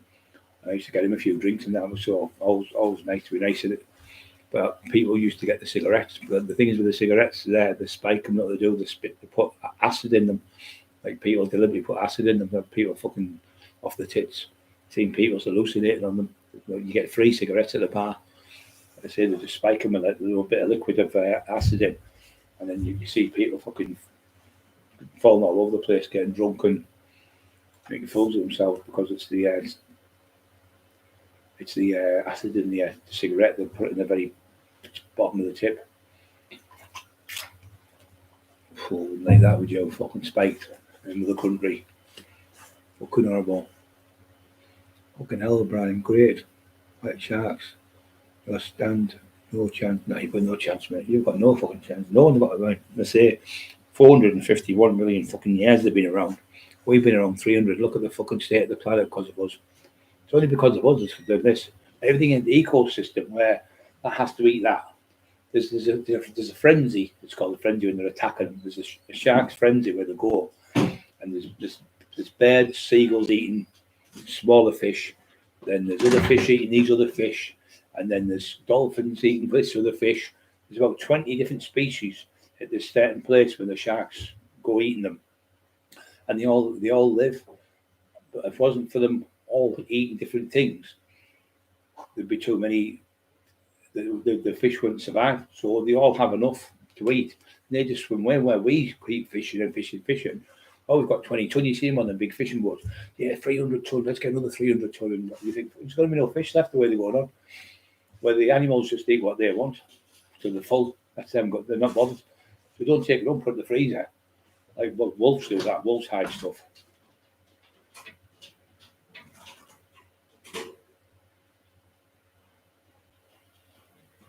Kidnapped, yeah. In that, when I was over there, a few people got took away and chopped up machetes. I stayed on the camp. I only went out of the camp when I went on the bus. When I went to a place called Bacardi Island. Can you remember the advert? Just going to the Dog and Duck. It was a Bacardi advert, and they'd be getting on the back of a boat, and it was like you'd see them in Peckham running down the back street. It was a brilliant advert. It was called the Bacardi advert, Bacardi Breezer advert. I think it was called. I never was there when they made it, but I was actually on their island. It's nothing on it. It's just the island they made it. It was famous because of the Bacardi advert. Just go to the Dog and Duck, and it was like you'd see them in London at like a rough pub, and then you'd see them in this posh bar. Then you could see them say, just getting the last bus home, and then in Bacardi Island, we're getting on a big speedboat going home. So it was just like a piss take of different parts. And it was a good advert. I used to love all the old adverts and the pictures. I used to love going to pictures on a Saturday, watching the stuff in the advert. The adverts were fucking class. That was my favourite thing in the world, going to the cinema, watching the old stuff on the old new then. 39 on, don't forget to push like buttons. 42 on, so it's gone up again. It was 70 on a minute ago. Have a word in the ear, brother. and it swims off just a word in its butt. And it swims off. Oh yeah, I know what you mean. Yeah, I get it. Yeah, you punch it in the ear. He said, "Didn't he, that idiot?" I know what you mean. It was 2000. I went. Yeah, I went that time. 2000. From Paris to Berlin. Oh,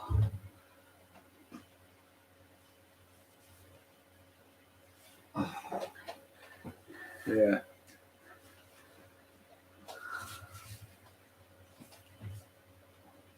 I will actually ever get in the situation. Yeah.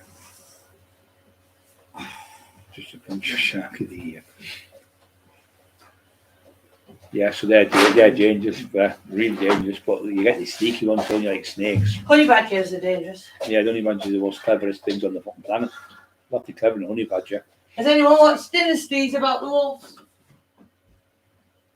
Yeah, they're really, really intelligent. Electric eels, they're really dangerous, fucking electrocute you. What if they're really good for you? Stick them in your wall. The lights come on. Fucking hell. Oh, they electrocute you to fuck, don't they? Conger eels, they're another one that fucking bite your fucking fingers clean off. Go and do the conga. Just do the down. Fucking hell. That's the thing about these tropical places, though. You fucking go, you think they're great. You start pissing in the water and don't do that.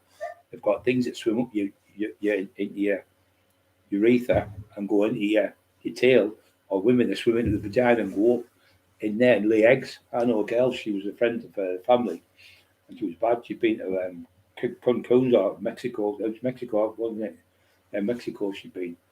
And she come back and anyway, they found fucking an alien in her stomach. Like fucking, not one that breaks up and gets you, but it was an alien in her stomach. It was fucking parasite eggs. And she was bad. And there was another one, fucking hell, I watched a program the other week. This woman, she's fucking off her head. You know, I can feel it, it's in my eyes, there's something in my eye. And there was a program about people's eyes. So I can feel the worm in my eyes. And there's nothing there. So they tested her, blood tested, done this, all this stuff, done this, done that, done everything for ages. I thought she's fucking round the bend. So she had to go back with a special machine where they could see right through and right enough. There was a fucking worm inside her eye. It had been off a dog, but it had worms. And it went into her eye, and they call it a different name. I can't remember what it's called now. They can actually go in people's bodies, but it was living in the eyeball. So you had to put this special thing on. You had to do it her eye, but you must have whatever he done to her. And he scraped it a bit, and then he pulled it, and you could see it wriggling. Oh, I fucking put this shit to me. I went, oh, imagine that in your eye. And everyone was thinking, I thought she was crackers. And the parasite had gone in her eye before she'd been somewhere with a dog.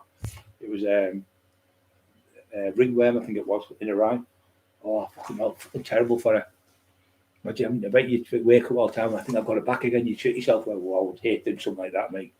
I'd hate it. Whoa, something inside is fucking horrible. Oh, it's scary.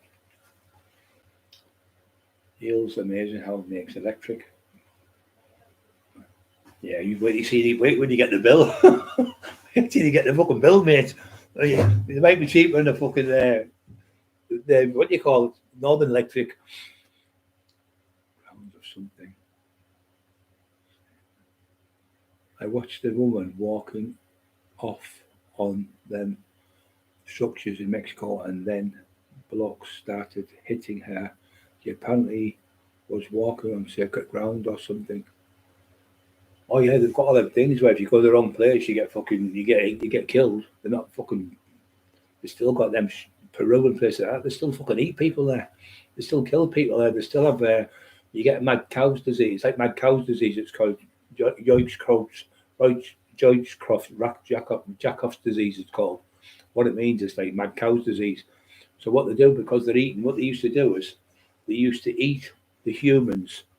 Would eat them in the rainforest in Brazil and places. They'd eat them because it would keep their spirit alive in them, they thought. And that was the reason why they used to eat people. And they're like, oh yeah, he's fucking dying this week, we'll have him. Mick will be dead by Monday. Fucking hell, we'll have Mick sandwich. Tony will be dead next week, we'll have Tony burgers. Fucking hell. So koalas are fucking beautiful. I fucking love them. Absolutely love them. One of my favourite things in the world. The beautifulest little things I've ever seen. They're not actually bears. The marsupials. People think they're bears. They're not. They're called marsupials, which is lives in a pouch like a kangaroo or a wallaby or a wombat. They're all marsupials. They're all nearly all marsupials are from Australia, but there's a few in the rainforest. But that's what they live in a pouch. But they're not. People call them bears. They're not bears. If you look in the dictionary properly, you'll see they're not koala bears. They're koalas, and they're called marsupials. But when they get born, they eat the eucalyptus leaves. That's what they eat. That's all they eat. Nothing else. I've seen them in Australia where people go on holiday and you can have one like in the compound or wherever you live in the house you live in. Fucking love them. Yeah, the grey is fucking class, and he's all that fucking time he's walking into their den, and he walks into the den where all the wolves are. It's fucking class. Nielsen, thinking Liam Nielsen in it. It's really good. The Grey, it's called. Really scary. But based on a true story. The honey, tell me about the honey mummy, yeah. The honey mummy. Oh, the fucking. Listen, guys, you've got to watch this honey badger, and you won't believe how intelligent. Once you watch it, you'll think he's fucking right. They're super intelligent now. Super intelligent. Like, things couldn't be fucking here there. Them fucking little things that you got in the thing. I used to cut them off. Like my Brian, are there many things far offshore crawl up women's bits and eggs? Yeah, the fucking loads of things, mate. They're fucking horrible. Yeah, the eggs inside you like loads of different things have been found in people, mainly worms, and they call them hosts. You're the host because they get you. They're the parasite. A parasite is something like bloodsuckers. The bloods where they suck the blood off you, but they use them to take leeches. They use them now to take. They used to do them years ago. In the old days, you think the people were mental, but they really were. They put them on people with poison. I was in a few times hospital. I've seen them pouring maggots on people's legs. I don't think I could do it, mate. I think one fucking went up my leg or something. So they put them on there, and then he was on the old man getting it done. And I said, "Can I have a look?" And yeah, of course you can. So he looked at it. I looked at it. It looks like all these maggot things were on. 2 days later, eating all the poison and everything in their legs. You know, doing the good case before they amputated their house. So they got all the poison off him. And he said, "Oh, yeah, just these little maggots. They're marvellous. But they have them in jars in the hospital. They put them on your leg now. You've got like gangrene and stuff. It'll fucking eat all the poison away. And it doesn't eat the meat. It just eats the poisonous stuff. I thought it'd eat your eggs. I said, no, they only eat the poison. Just reading it, they can live off the poison. We dying with it. It's mad, isn't it, how things work. Like, animals can eat certain things and we can't eat them. That's what it's like, though, isn't it? It's like one man's meat and another man's poison, isn't it? That's what they say. In Bahama, the junkies used to put infected HIV needles in phone boxes where you get the change and they put the needles in common seats. Fucking hell, seats. That's fucking disgusting. They want fucking their heads caving in, the dirty bastards. Absolutely fucking disgusting people like that. They're one of that other fucking scumbag throwing acid on people. They just won't put them down, don't they? They won't put them down. There should be a special place for fucking animals like that. There was one up here, he was a black doctor. He was a trumpet player. He did a trumpet and he used to go around and he infected about 25 women. He got life sentence for it. Middlesbrough Crown Courts. He knew he had AIDS from Africa. He'd had it about 6 years. And he's not supposed to have to sleep with people. And he gave it to multiple women in the northeast, and he was given a life sentence for it. So it's classed as murder now.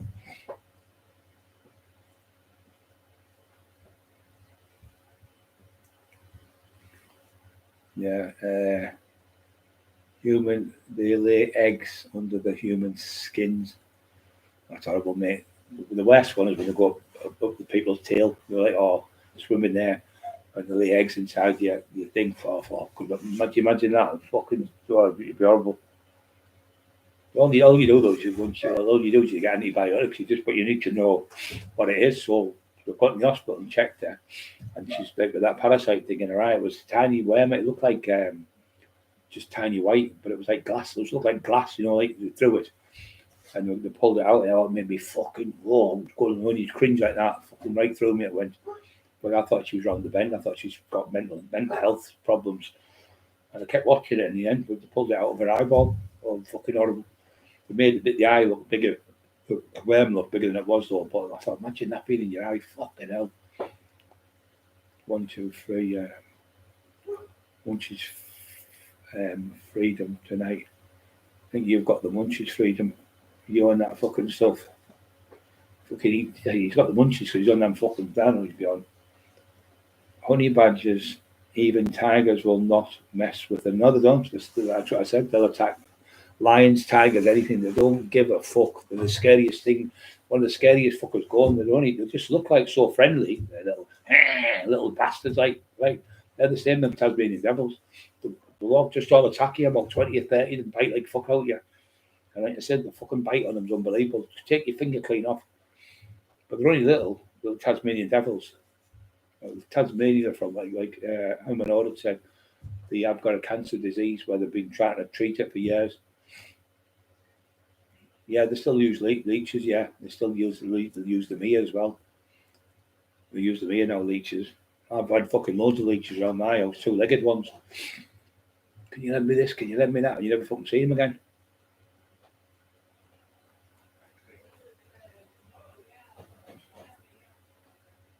Yeah, let's have a look. Honey badgers, yeah, they're fucking dangerous. They look so canny, and then when you see them, you can see the brains, how they're thinking. They're going, how do I get out of this fucking big, massive yard? I'll get the brush on there. I'll get the rake and put it on the brush. I'll push the table on top of there. I'll push down with that. I'll get on top of that. Yeah. And then you see them climbing up the brush and then across the rake and over the top of the wall and on the wall and they're out in the box. He's got out. Obviously got out. And then they went and watched the video. And then you'll never get in there. It's 20 foot tall. It's big, proper, not like a fireman's pole. About 20 foot long. Pure grease all over it. Sliding like that, trying to get up. It's got big, long claws. Sliding on, it's got no chance to get up there. Fuck me, no, Bobby watched it about 10 times. I was just fascinated with how clever they are. And he finally got to the top and fucking got all the honeycombs and all they're trying to stop them because they pinch the honey in Africa and places like that, and they can't stop them. They're going to close South Africa, I think it was.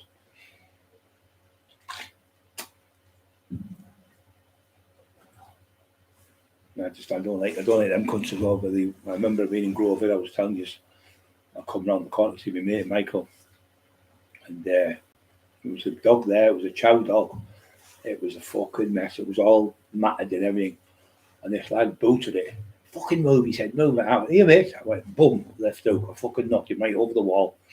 And he landed in Mickey's garden and he had a Rottweiler. The Rottweiler started fucking biting him. And fucking ironic, that, isn't it? The fucking dog was getting bullied. Should have seen the state of it. So I took it to the vets and he cleaned it all up. And then it cost me a few £100 to get it done. About £300, I think it was. And then I took it to the place where they shampooed and cleaned him all. He was fucking beautiful. But he already had like Charlie and Wilson, two dogs. I could get another one. And anyway, I was talking to Michael. He said, "Oh, the woman next door loves that dog. How much should you sell it for?" She said, "You buy it." She said, "It's not too much." I went, "She can have it out." So I went and got the dog, give it, and she had it for ages and ages until it passed away. But she'd had it for years and it was looked after. It was beautiful. And when I'd go see Michael, she was only a couple of doors away. The dog would be on the step with her. She loved the old woman. She's like 50 odd years old, about my age now. But that was like 30 years ago. And she had it for years and years. And they were going to go home. I fucking hate seeing them. And then there was another one where they were fighting them up near Yarm. There was the travellers. I went up and there was about 20 of them. I jumped over the fence. So I'd get them fucking dogs off there. I'll punch your fucking heads in the all. I was Brian was on because most of them knew me from Darlow and stuff. I said, listen, get them fucking dogs off them pit bulls. So I got the dogs off them, and I made them put the fucking dogs back away. And I said, get them fucking dogs away now. And then they all jumped in the cars and fucked off. I hated it. And then there was another one, Emma, I'll tell you, in Warrenby. There was dog fights there.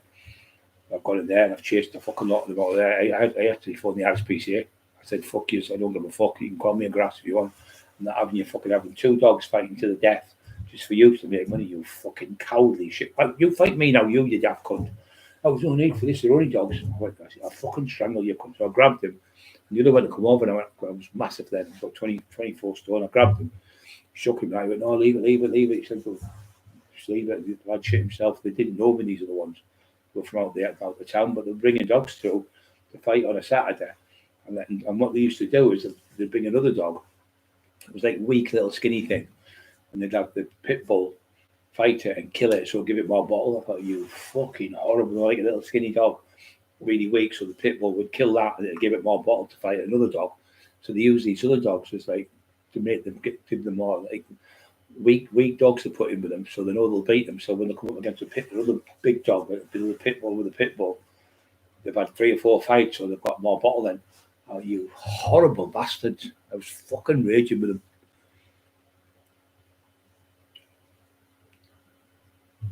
Yeah, stop them doing it there. Stop the place. I even went to the bloke who owned it. You do that place again, you won't see that place, that'll be up in flames next week, you couldn't. And we never ever done it again.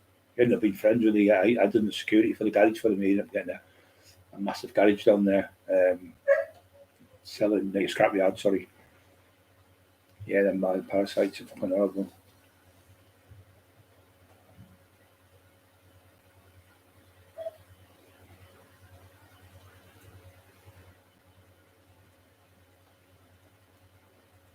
That's right, on the road. We go live with Police Scotland. Always up to mark. Like it, we do. Biscuits, boy, fly, lava. What's that? Boot, fly, lava. I don't know what they are, mate, then. Tell you shows. Bot, fly, lava. Larvae, I know what they are, like the parasites and they sit in you. Like that. Flies are horrible as well, aren't they? They have maggots, they go into the body doing this, but I think it's about 16 hours before they go, though. They have to be dead. About 16 hours before they go. The maggots, that's how they can tell. It's at 16 hours they change it, the maggots change into flies, you can tell. But they lay maggots in doing the flies. And then after 16 hours, that's how they can say the body's been dead for 16 hours. Clever how they do it. They've got farms, where they put dead bodies. Seriously, put dead bodies, they'll put like somebody there, like stabbed, killed, and look what it's like after 6 months.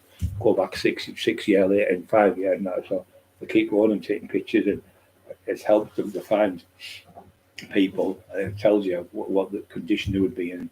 Really amazing what they do. I couldn't do that. Going to dead bodies and fucking taking pictures of them every week. Well, I couldn't do that for a living. Fucking horrible. But it's good because that's how they catch these serial killers. Fucking psychos, aren't they? The hot tub went off. Yeah, okay, I'm an ordered, son. I hope you have a nice hot tub. At the house tonight, it's mint. Yeah, I could do with a fucking hot tub.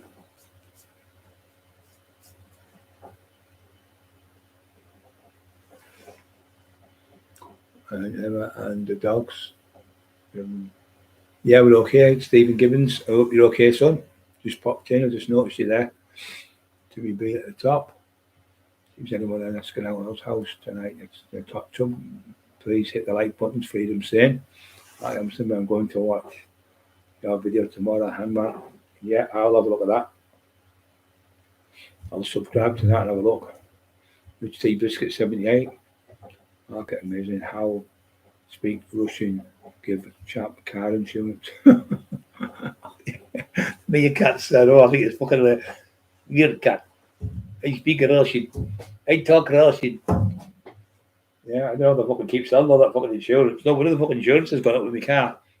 Fucking meerkats are fucking selling insurance. It's funny as that, it's funny. I think they're funny, I tell you what, they've got some bottle, them meerkats, they're not scared out, and then the other, what's the other ones? The meerkats and the other little fuckers, the attack snakes. What they call them, little fucking, I can't remember the name of the fuckers. They kill snakes. They look like no fucking big horrible snakes or evil. Like in India, I think it is, in Pakistan, when they're picking for the tea, when they get the tea leaves you make the tea. I think the lords get bitten there by them king cobras. They're fucking massive. Come up with their head, it's like a pouch like that, they're shaped like that. They're fucking scary as fuck. They're huge. Them. They're not as toxic as the black mamba, like, but they will kill people. A lot of people die over there. That's one of the main things that kill people. You see, like tigers fighting them, biting their heads off them. Tigers are fucking fast, really fast. Lions the same. Lions, the men don't do now. The men say, go and get the food in. So the lionesses go out and get the food, then they bring it back, put it down in front of the lion. The lion looks at it and the lion starts eating. If the baby's got to eat, they get nipped off the fucking lion or the lionesses. It's the same as the wolves. The wolves are the same. The wolves will go as the alpha beta. So there'll be an alpha male and the beta one. The alpha male will be first in the beta and then the next one. So the babies are not allowed to eat any food until they're finished completely and they walk away from it. And the babies can come in and start eating food, the pups. They're not allowed to eat any wolf pups. Not allowed to go near it. H.M. Berlin is the class. Brian training videos. Nice one, mate. Yeah, everyone have a look at that. The Hangman Orders tomorrow. Going to be on in the prison. Subscribe to the channel, guys. Give him a chance and have a good look. He's a good lad. I know he's a really good kid. I spoke to him like off channel and that. He's a nice kid. He is. He's got a good heart. He's nice. Just one of the family. He's a lovely lad. I hear Gary Glitter that Animal is up for parole again. Be fucking saying it's in for his house, won't he? Fucking he'll be saying he can stay at my house for a couple of years. He's got his fucking boats at the bottom of his bed, hasn't he? The Chucky doll's got his boats at the bottom of the bed. Do you want to be a my gang? Do you want to be a my gang? He's fucking round the fucking twist and he's got all them weirdos on his channel. Fucking round the bend he is. Gary Glitter's boats at the bottom of his bed. Big silver boats for fucking come on.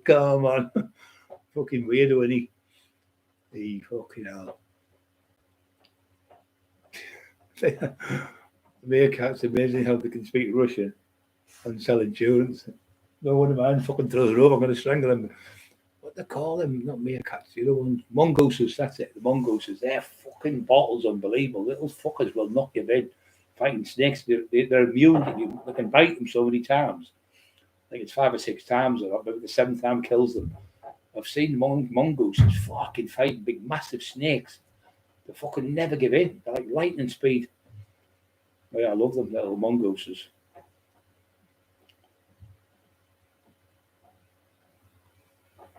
Oh, my neck. You can hear my neck crunching. Right? If I put a microphone in my ear, you'd hear all the crunch in my fucking neck. It's terrible. It's like a pack of crisps in my neck. That many fucking fucking state I'm in the morning was past Swansea. Langley,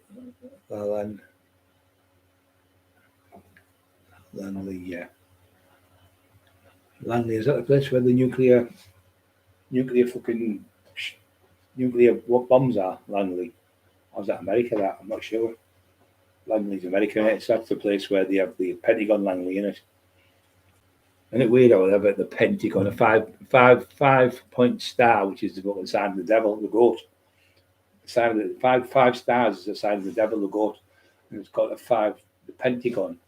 Why would you have 5 stars? Why don't you have 6 or 4? Why would you have 5? The sign of the goat, the sign of that's what it is. That's the devil's sign of the devil. Pentagon's where they do all the top secret stuff. All the FBI stuff goes there. They're more high, like CIA, MI5, MI6, CIA, and all them fuckers. All the stuff goes to Langley, where it gets checked. There's spying on every country around the world. Spying on me. No doubt about it. Spying on me and you. Fucking watching everything we do. What's he saying tonight, that cunt? He's up to now.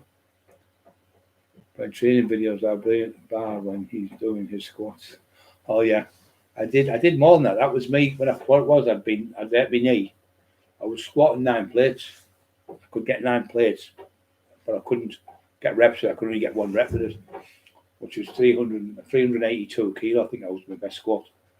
But I could do 360 odd kilo for reps. So on that one, I think the one that's on there has got, that was me back. I'd been off for 3 months.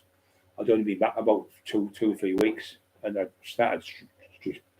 No, I'd been back, sorry, about 4 weeks when you started squatting. I didn't squat. I was doing my body fast. So somebody said, "What can you squat?" And the lad was called. We call him. He's from Spooneymore. Well, he was in the World's Strongest Man a few times. Steve Brooks. He was in the Britain's Strongest Man. He was in the Mr. England. He won that a few times as well. He's a top bodybuilder now. So I said, I can squat 8 plates. He went, I'd have to see that. He didn't believe me. So that's why we started video. So little Brian and Big Brian, he's passed away now. Big Brian, we got the camcorder and started video. And it wasn't to be big-headed. It was to see if I was doing the exercise right. So when I sent it down to the World's Strongest Man, Jamie Reeves, he seen it. And little Brian, and I think Baldy Chrissy, a kid who trained with, he's not in the videos, but he trained with, he went to Sheffield to see him anyway. When he was there, I said, get them on the farmer's hall to see how they do it properly, and show me deadlifts and see if I'm doing it right and see what my squats are like. So they showed him me training and went, is that 100 odd keys, Kel? There, like, I went, fucking hell, that's ridiculous. And these were, one was Britain's Strongest Man, one was Scotland, and one was Ireland, and one was the World's Strongest Man, Jamie Reeves from Sheffield. He went, so they had a bar with like 6 plates on, and most people are getting no reps, 1 rep, 2 rep. And I had a video of me where I did 6.5 plates for 10 reps.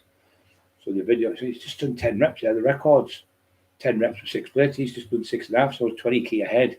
These were like fucking world-class people, these. So he said, can you get him to compete? He said, oh, he's going to compete. So he got a form off him. And he phoned me about 6 times, left a message on. I used to remember the old voice machines, left him on that. It was 1999, I think it was 2000. I was fucking huge. So you see me on there, I was big, but I was massive after that, because that was me just getting back 21.5 stone there. So I got to 21.5 stone, then I started squatting. So within about a month, I was squatting that weight, but later on, I was squatting more, where I could have 9 plates on. But it was a nightmare to take the bar up because the floor had thick beams, but they were went downstairs when I was coming back, put in a rack, it would bang that loud over I deadlifted on the rubber mat. It was banging the floor, and the whole big fucking, the big lights, like strips like that, they were falling off downstairs on the fucking women doing keep fit. Keep fit, and the strip lights were coming off.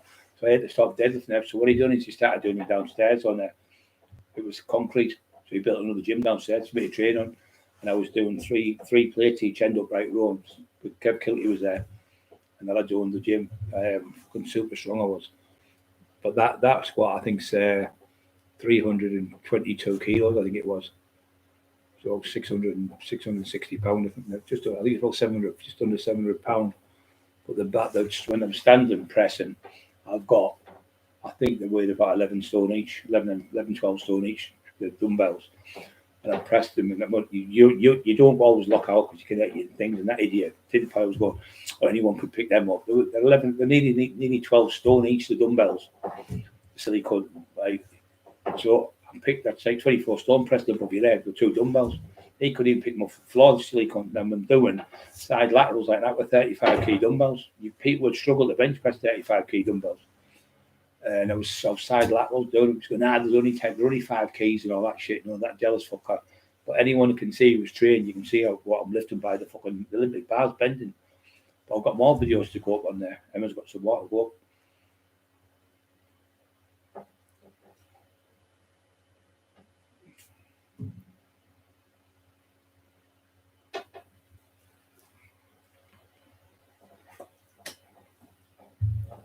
I don't know, a bit of me. Cuts fucking right through you. Have you noticed things that are really good for you? Yeah, but so you're getting in the gym, so I never videoed my bench because I was doing like close grip because I tore my tricep. I never did other things, other things. So I knew they were perfect. So I got him to video me doing stuff. What I didn't know how to get him the deadlift. He said, "What? He's lifted his back up a little bit too quick." So I learned how to do a deadlift. So later on, I was doing like 8.5 plates deadlift and 8.5 plate squat, and then I went on the 9 plate squat. And twice I dislocated my leg doing the 9 plates, so I had to fucking stop doing it. I was wanting to get to 10, I was really wanting to get to 10, which was like world class then. 8, I think that's 3. I think it was 9 plates each end, so that's like 360, 370, 380, 382 kilos it was, which is fucking ridiculous. Getting on towards 900 pound it was, but he was saying I was lying about it. So I was thinking, he said, well, he's doing that then. He's only just got back to the gym because I was only 21.5 stone then. But at the very end, you'll see me. I was going in with Air Max trainees on. I was getting on the bar, standing back, pop, and the fucking trainee was just popping out. Fucking hell. The other one, the bubbling. I've done about 3 of them. I thought, fucking nightmare. So when you've got 700 pound, 800 pound your back, the bubble just popped. So what I did is it was better for me. So I went and started, Brooksy said to me, go and get some training walking boots, like when you walk up hills. They're only about a 10 pair, he said. And they're better because they're solid rubber, and you'll be better and the grip better. So I got there and I was fucking flying. I was doing better squats. I was doing 7 plates front squat for 10 reps. And he was amazed. He said, you need to compete, Brian. You definitely need to compete. And he said to me, I said, my grip's not that good on me deadlift. He said, well, this is what you do. Get an Olympic bar, put about 6 plates each end and hold it for 10 seconds. When you get to 10, put another 20 on, another 20. And it's called strength grip training. And that comes going. It's not even a proper deadlift. It's nothing to, because he's never trained in his fucking life. Divvy, fucking Chucky dog went. It's not even a proper deadlift. You only live there. It's nothing to do with that, you fucking clown. It's to do with grip. So he said another great way to do it. He said, get a bar and hang off a bar with 4 or 5 20-kilo discs on you, around your waist, and hold on the bar with your own body weight on as long as you can. So when I did that within about 6 weeks, I went from 6.5 plates to 8.5 plates. I was deadlifting it. It was fucking marvellous. It was just my grip wasn't good enough. So you're only as strong as your weakest link, but I didn't realise what exercise to do. And that it was him, well, him being a strong man. He competed, like I say, in the world's strongest man. He dropped the ball. He was playing Ross, beating 4 times in a row, but he should have won. He dropped the stone on his foot when he was competing. He lost the competition by about 2 seconds. Lovely lad from Spennymoor. Used to go in the gym. So he used to go in the used to have a sports shop in the Linthorpe Road with my mate Martin Robson. They used to have a sports shop there. Lovely people. But he said, you need to compete. Laughing his head off with me because of the weight I was lifting. Oh yeah, exactly. That'll be fucking next. I never thought of that, mate. That'll be his next fucking book, yeah. Dirty bastard. He'd be asking all the disgusting things what they're doing to the kids when these fucking barriers. He said, I'm just a weirdo at school. I was always a weirdo. I'm fucking, you fucking still are now. Save a dog. Stephen Gibbons saved the dog. So if anyone saved any animals, no matter what it is, it's marvellous. I see these fuckers when they blow up like frogs up. I don't like it. And they shoot cats. I mean, I don't get on with cats because I'm allergic to them. I would never hurt them. No, in my life, never fucking things done me. I didn't come out. So I'd never hurt any animals whatsoever because I love animals. They're just simplicity. They're just lovely things. You see these fuckers shooting swans in the park and all that, and fucking with rifles and that, and fucking does me head in. I found a swan on the fucking motorway. It was on the fucking flyover mark, going to Middlesbrough. So I pulled over. I shouldn't have pulled over. The fucking lorry's beating right fuck at me. Fucking cop was coming. What are you doing? I said, I'm fucking saving the swan. He went, well, you're going to get fucking killed on the road on there. Get off there, he said. I'm getting the swan in. I got it. It was fucking big, massive swan. I got it in the car. I put a coat over it. I drove it down the bank. And then the coppers took the swan off us, followed us down the bank. Oh, Bobby was with us. And then the next day, not next day, but next week, I'm driving again, pissing down the rain. A fucking big bull sat run down the motorway, a fucking bull on the road there. So I phoned them hands free. I phoned the cops. I went, listen, and hiya, Brian. I went, how the fuck do you know it's me? Because what the cunts had done, they'd used my security posters to the phone numbers, the security posters. So they went, hiya, Brian. What can I help you for? Brian, what can I help you today for? So my name must have come up straight away on the machine for the police. I thought, you sneaky cunt. I said, you got my number. He said, we got off the security posters when he asked him. Anyway, so I said, you won't believe this, but there's a bull on the road. I said, I'm not bullshitting. He said, very funny. I said, no, he said, you're the 11th person to phone. I said, listen, we might not get on with the police. I said, but I wouldn't like to see somebody getting hurt or the animal being hurt. I said, but he said, well, thanks for phoning anyway. He said, have a nice day. It was all right with this. You were doing the right thing. Then I phoned the police again. I went around there and there was a fucking, them green things that open up and you put the phone things in. One of them was 3, 4, 5-year-old kids, 6, 7-year-old kids playing here. Get away from there, you now, move. I phoned up there, couldn't get through with the phone company police. So I phoned the police. I said, listen, my name's Brian Cockerill. He said, hey, Ryan. He said, what's the matter? I said, I'm in Ingleby Market now and there's 4 or 5 kids here and there's a box open, all the electric wires are out. I said, fucking, I'm going to sit here and wait till you come. He said, we're en route now. So he said, oh, thanks very much. Anyway, they're coming. I said, you can go now, Brian. Thanks very much. You've done a good thing there. You probably saved the kid's life because if they'd put them there, they'd be blown to pieces. So they were over the moon.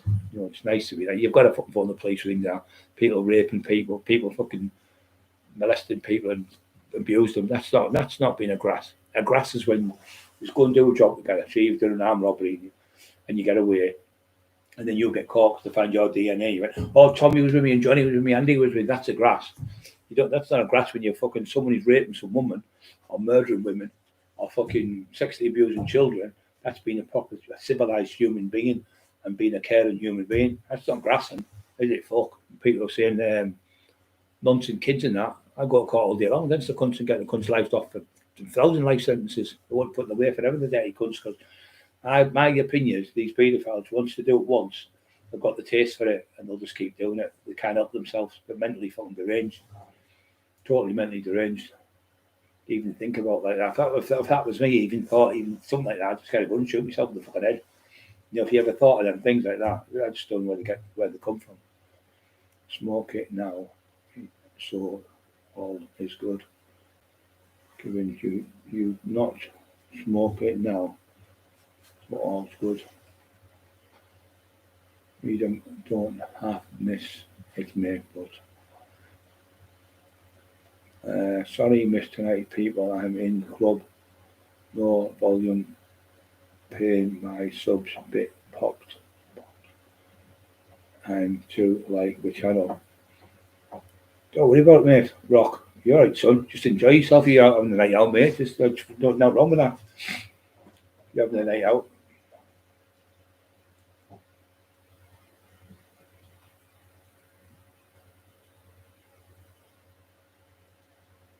Yeah. We love you, Rock, mate. You just enjoy yourself, son. As long as you're enjoying yourself, it's a good thing.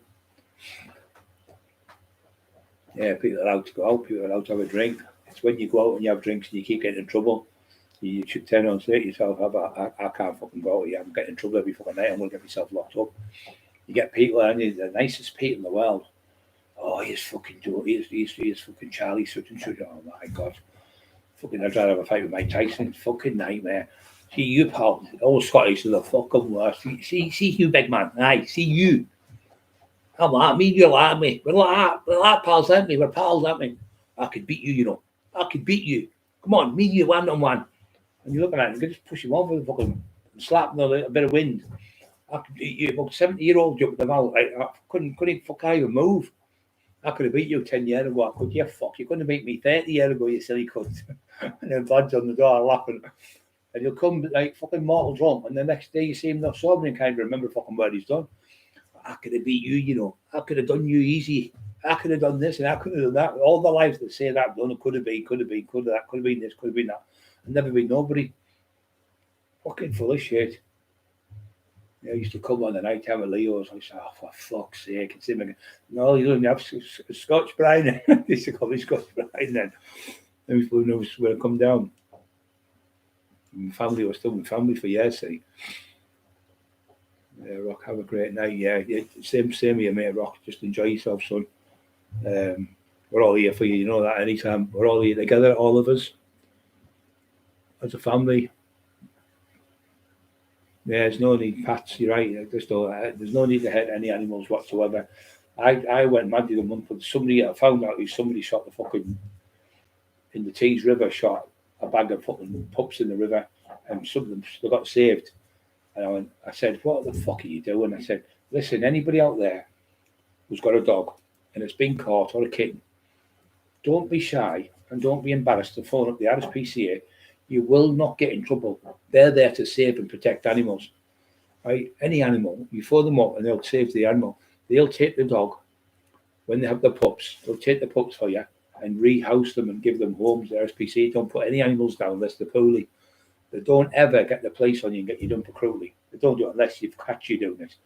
Unless you're fucking burning dogs and things like that and being horrible. So they will put them in a little home and they'll be in the forever home, what you call, and they'll be looked after by caring adults and lovely people. You might be suffering with mental health. You might be suffering because you haven't got enough money to feed them. So there's nothing to be wrong with that. But what is embarrassing is, and what's disgusting is, you letting yourself let the dog starve to death and then end up dying, or you letting the dog not going out to the toilet, or not going out for a wee and stuff, not cuddling them and loving them and being cherishing them because they're just a dog. They're beautiful human beings. The beautiful human beings can be beautiful to dogs, but human beings can be nasty to them. That dog, they will put their life on the line. The dog, they'll save your life. They won't leave you in a fight or anything. They'll sit with you. They're so beautiful. And when you're really down, nobody loves you, and you're fed up. You say, "Come on, son. Come on, baby," and they cuddle you. And you're on the bed with them, and you go and you cuddle, and you fall asleep, and you wake up, and it's just beautiful things to have. All that love you've got. So when you've got a pet, cherish it. Cherish it, honest to God. And if you can't look after it, and you haven't got the money to buy food, don't be embarrassed to phone up and say, "Look, I'm struggling." The RSPCA, I can't get the food. And there's always people out there who'll help you. And there's always people who'll give you a helping hand, like I would. But don't fucking put them in a plastic bag and throw them in the water and destroy a little life. It's never done nothing wrong to your little puppy. Like, it doesn't know nothing, poor little thing, and it's going in the water. And then give it a chance. Give the poor thing a chance in life, and give it to the RSPCA where they can hand it on to someone else and give it a chance to live. Don't just throw it in the fucking sea and be horrible. It's a phone call, costs nothing. They're free, the phone calls. You phone up, even if you phone the police will help you. Say, "I've got a dog and I can't look after it no more." They'll help you get the RSPCA and they'll help you move. They won't charge you. They won't, unless you've been really hurting the dog. But they won't charge you. You'll just say, "Look, I'm struggling with mental health. I'm struggling with financial problems. I can't pay the food for the dog." And the dog will be put somewhere where it can be looked after and cherished and in a nice home.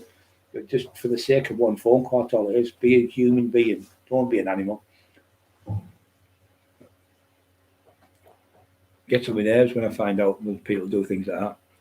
The only vet ringing me tomorrow, dog drinking all the time and going to the toilet more. I put it in only the lonely ringing me tomorrow. My little dog drinking a lot and going to the toilet more.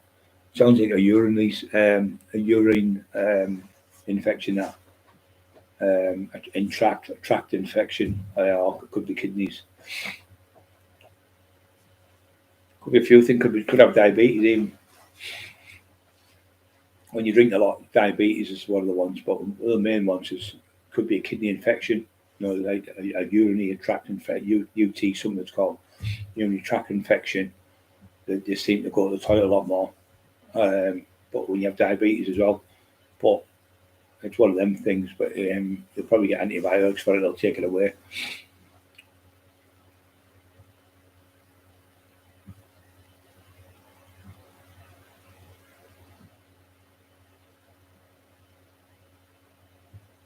No, you can't keep yourself. See, I did it with Scrappy. There's one thing about a dog.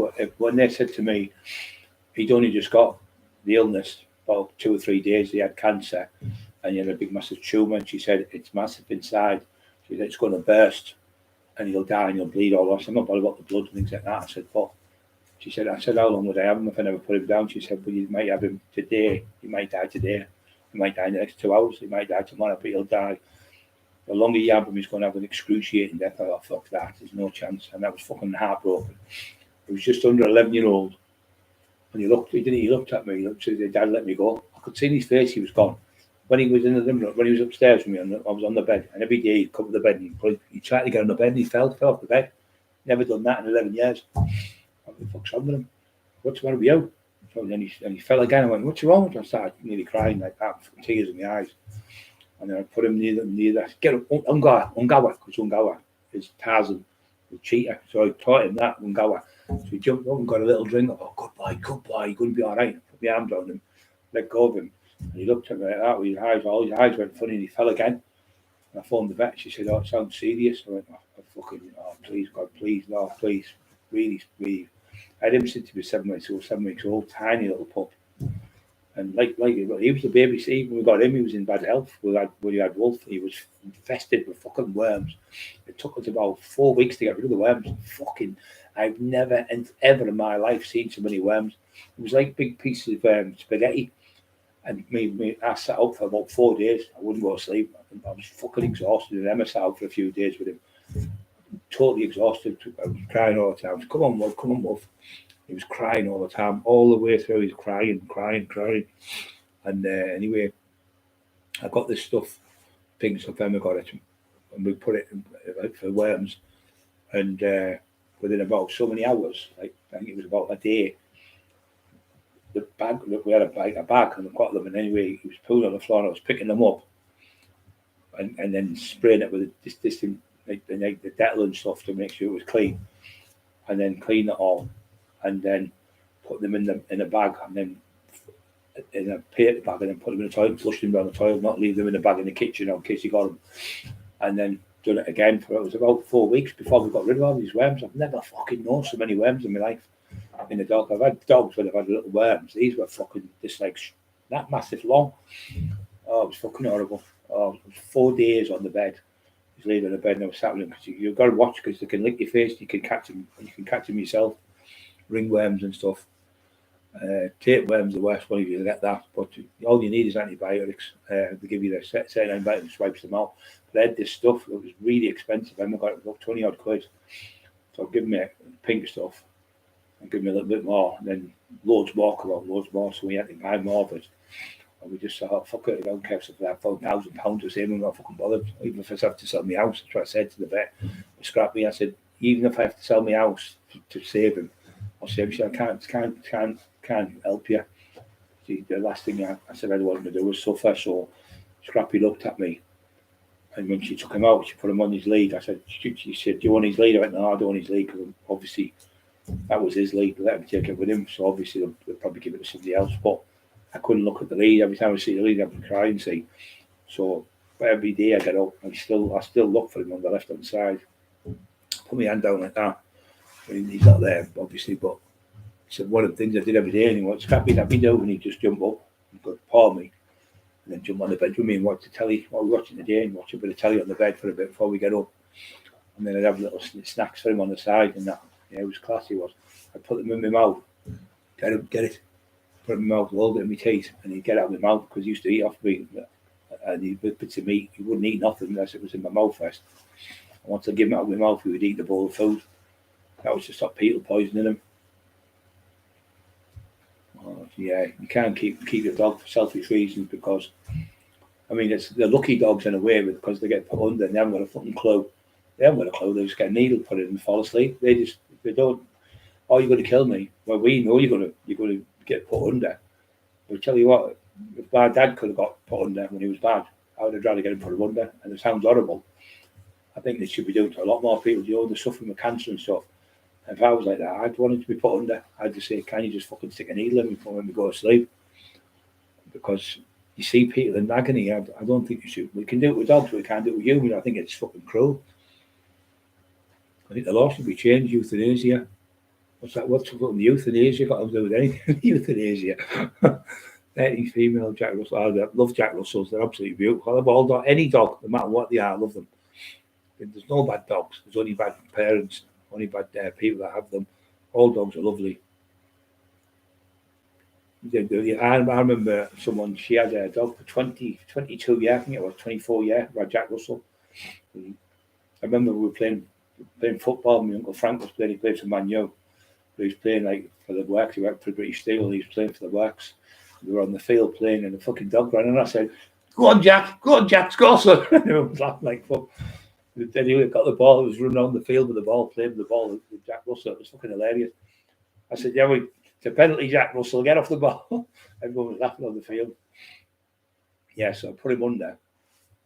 I never ever regretted it because I knew he was poorly and I knew he was really bad. I thought that'd be horrible to keep him. And then he'd be going through the pain, what would be excruciating, and being frightened as well, because they're frightened, aren't they, when they die, and they go away on their own to die. So there's no way I was going to let him die in pain, and just for your own selfishness, because he'd just be an asshole. He'd just be a pure prick. So I thought I'm going to have to put him under. But he was just under 11-year-old, and she said, the vet, she said, usually they only last about 8 to 10-year-olds. She said, I've never known one this old. But he was like just under 11, like 2 months off 11 he was. What you've got to do, you've got to remember this. You're never going to outlive the dog unless you get knocked over or something. You've got to remember the dogs will live maybe 8 to 10 years or something, most dogs. So you're not going to, the human's always going to outlive the dog. You're not going to outlive the dog because you're always going to outlive the dog, because we've got a longer lifespan. So in their lifetime, what they've had, if you give them the best 10 years they've ever had, or 12, 13 years like you've done, you can't do anymore. When I had to put my other dog down, Charlie was 13 years, 1 month, 1 week old he was. So she never heard of a boxer being that old. She said nearly 14-year-old he was, over 13-year-old. She said unbelievable. And he had the same illnesses as Scrappy. He got cancer. And he got kennel cough, and then because he was old, they get secondary, so he ended up getting pneumonia and cancer as well. So he had 3 illnesses. As they said, he's going to get worse anyway. I had him for a week, took him home for a week, and took him back and got him put under. Horrible feeling doing it. It's horrible. Fucking neck. Well, you've got to just get on with it. You've just got to give them, like you say, you've got to accept it. It's like goldfish. We've got goldfish now. She loves the goldfish. When they die, she'll cry her eyes out. I know she will. She absolutely loves the goldfish. She cleans them every week. Cleans the bowl, takes the whole bowl out, cleans the whole thing, puts all the stuff back in, all the fish, and puts the water clean, puts all the gravel in that, and buys gravel every 6 months, every 3 months, all new gravel. Changes the water, like I say, every once a week. You get people just leave them going and they die, but we've had them for years. We've had them fish for 4 years now. They were like that when we got them, fucking like that, big fat monsters. They're like only goldfish. They come straight away. She does that and they come straight away. And she's in the kitchen, they come over at the tank, and they can see her. She feeds them all the time. Timmy B, I'm off the shower now in bed. Good night, Timmy. Thanks for being on. I'm going to go myself. Mate, I've been on for 2.5 hours nearly. Fucking shattered. So, yeah. Be back on again tomorrow, guys. Hope you've had a good night. I have, and it's been great. But yeah, anyone out there got dogs, cats, budgies, parakeets, whatever you've got, take them to the vet if they're bad. And don't keep something that's going to die anyway, because it's going to be worse for you at home. So, and also, if anyone's struggling with animals who can't feed them, just phone the RSPCA. They'll give you help. They won't call you nothing names. They won't tell anyone. They won't do nothing apart from take the dog off you and help you with the dog. And the dog you've got, they'll let you keep your dog, and they'll get the pups and move the pups on to somebody else. They won't just take the whole dog off you and keep it. They'll give you your dog back. If you have to take the dog where it has to have the pups with them, they'll give you the dog back when they've had the pups. Because the dog will need to, the bitch will have to give the milk to the baby ones because they need the mum's milk, because they won't survive without the mum's milk. A lot of dogs, they need it. But you're doing the right thing if you're giving your dog up because you've got problems, mental health, or you haven't got enough money to feed them. So let somebody else take a chance with the dog. Give the dog a chance in life instead of putting it down, or give the dog a chance in life instead of just letting it starve to death. Right, that's my little thing for the night. Oh shit. Oh my God, what have I done?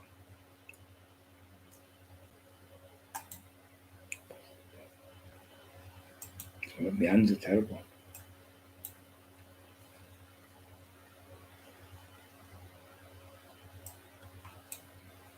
Sit down.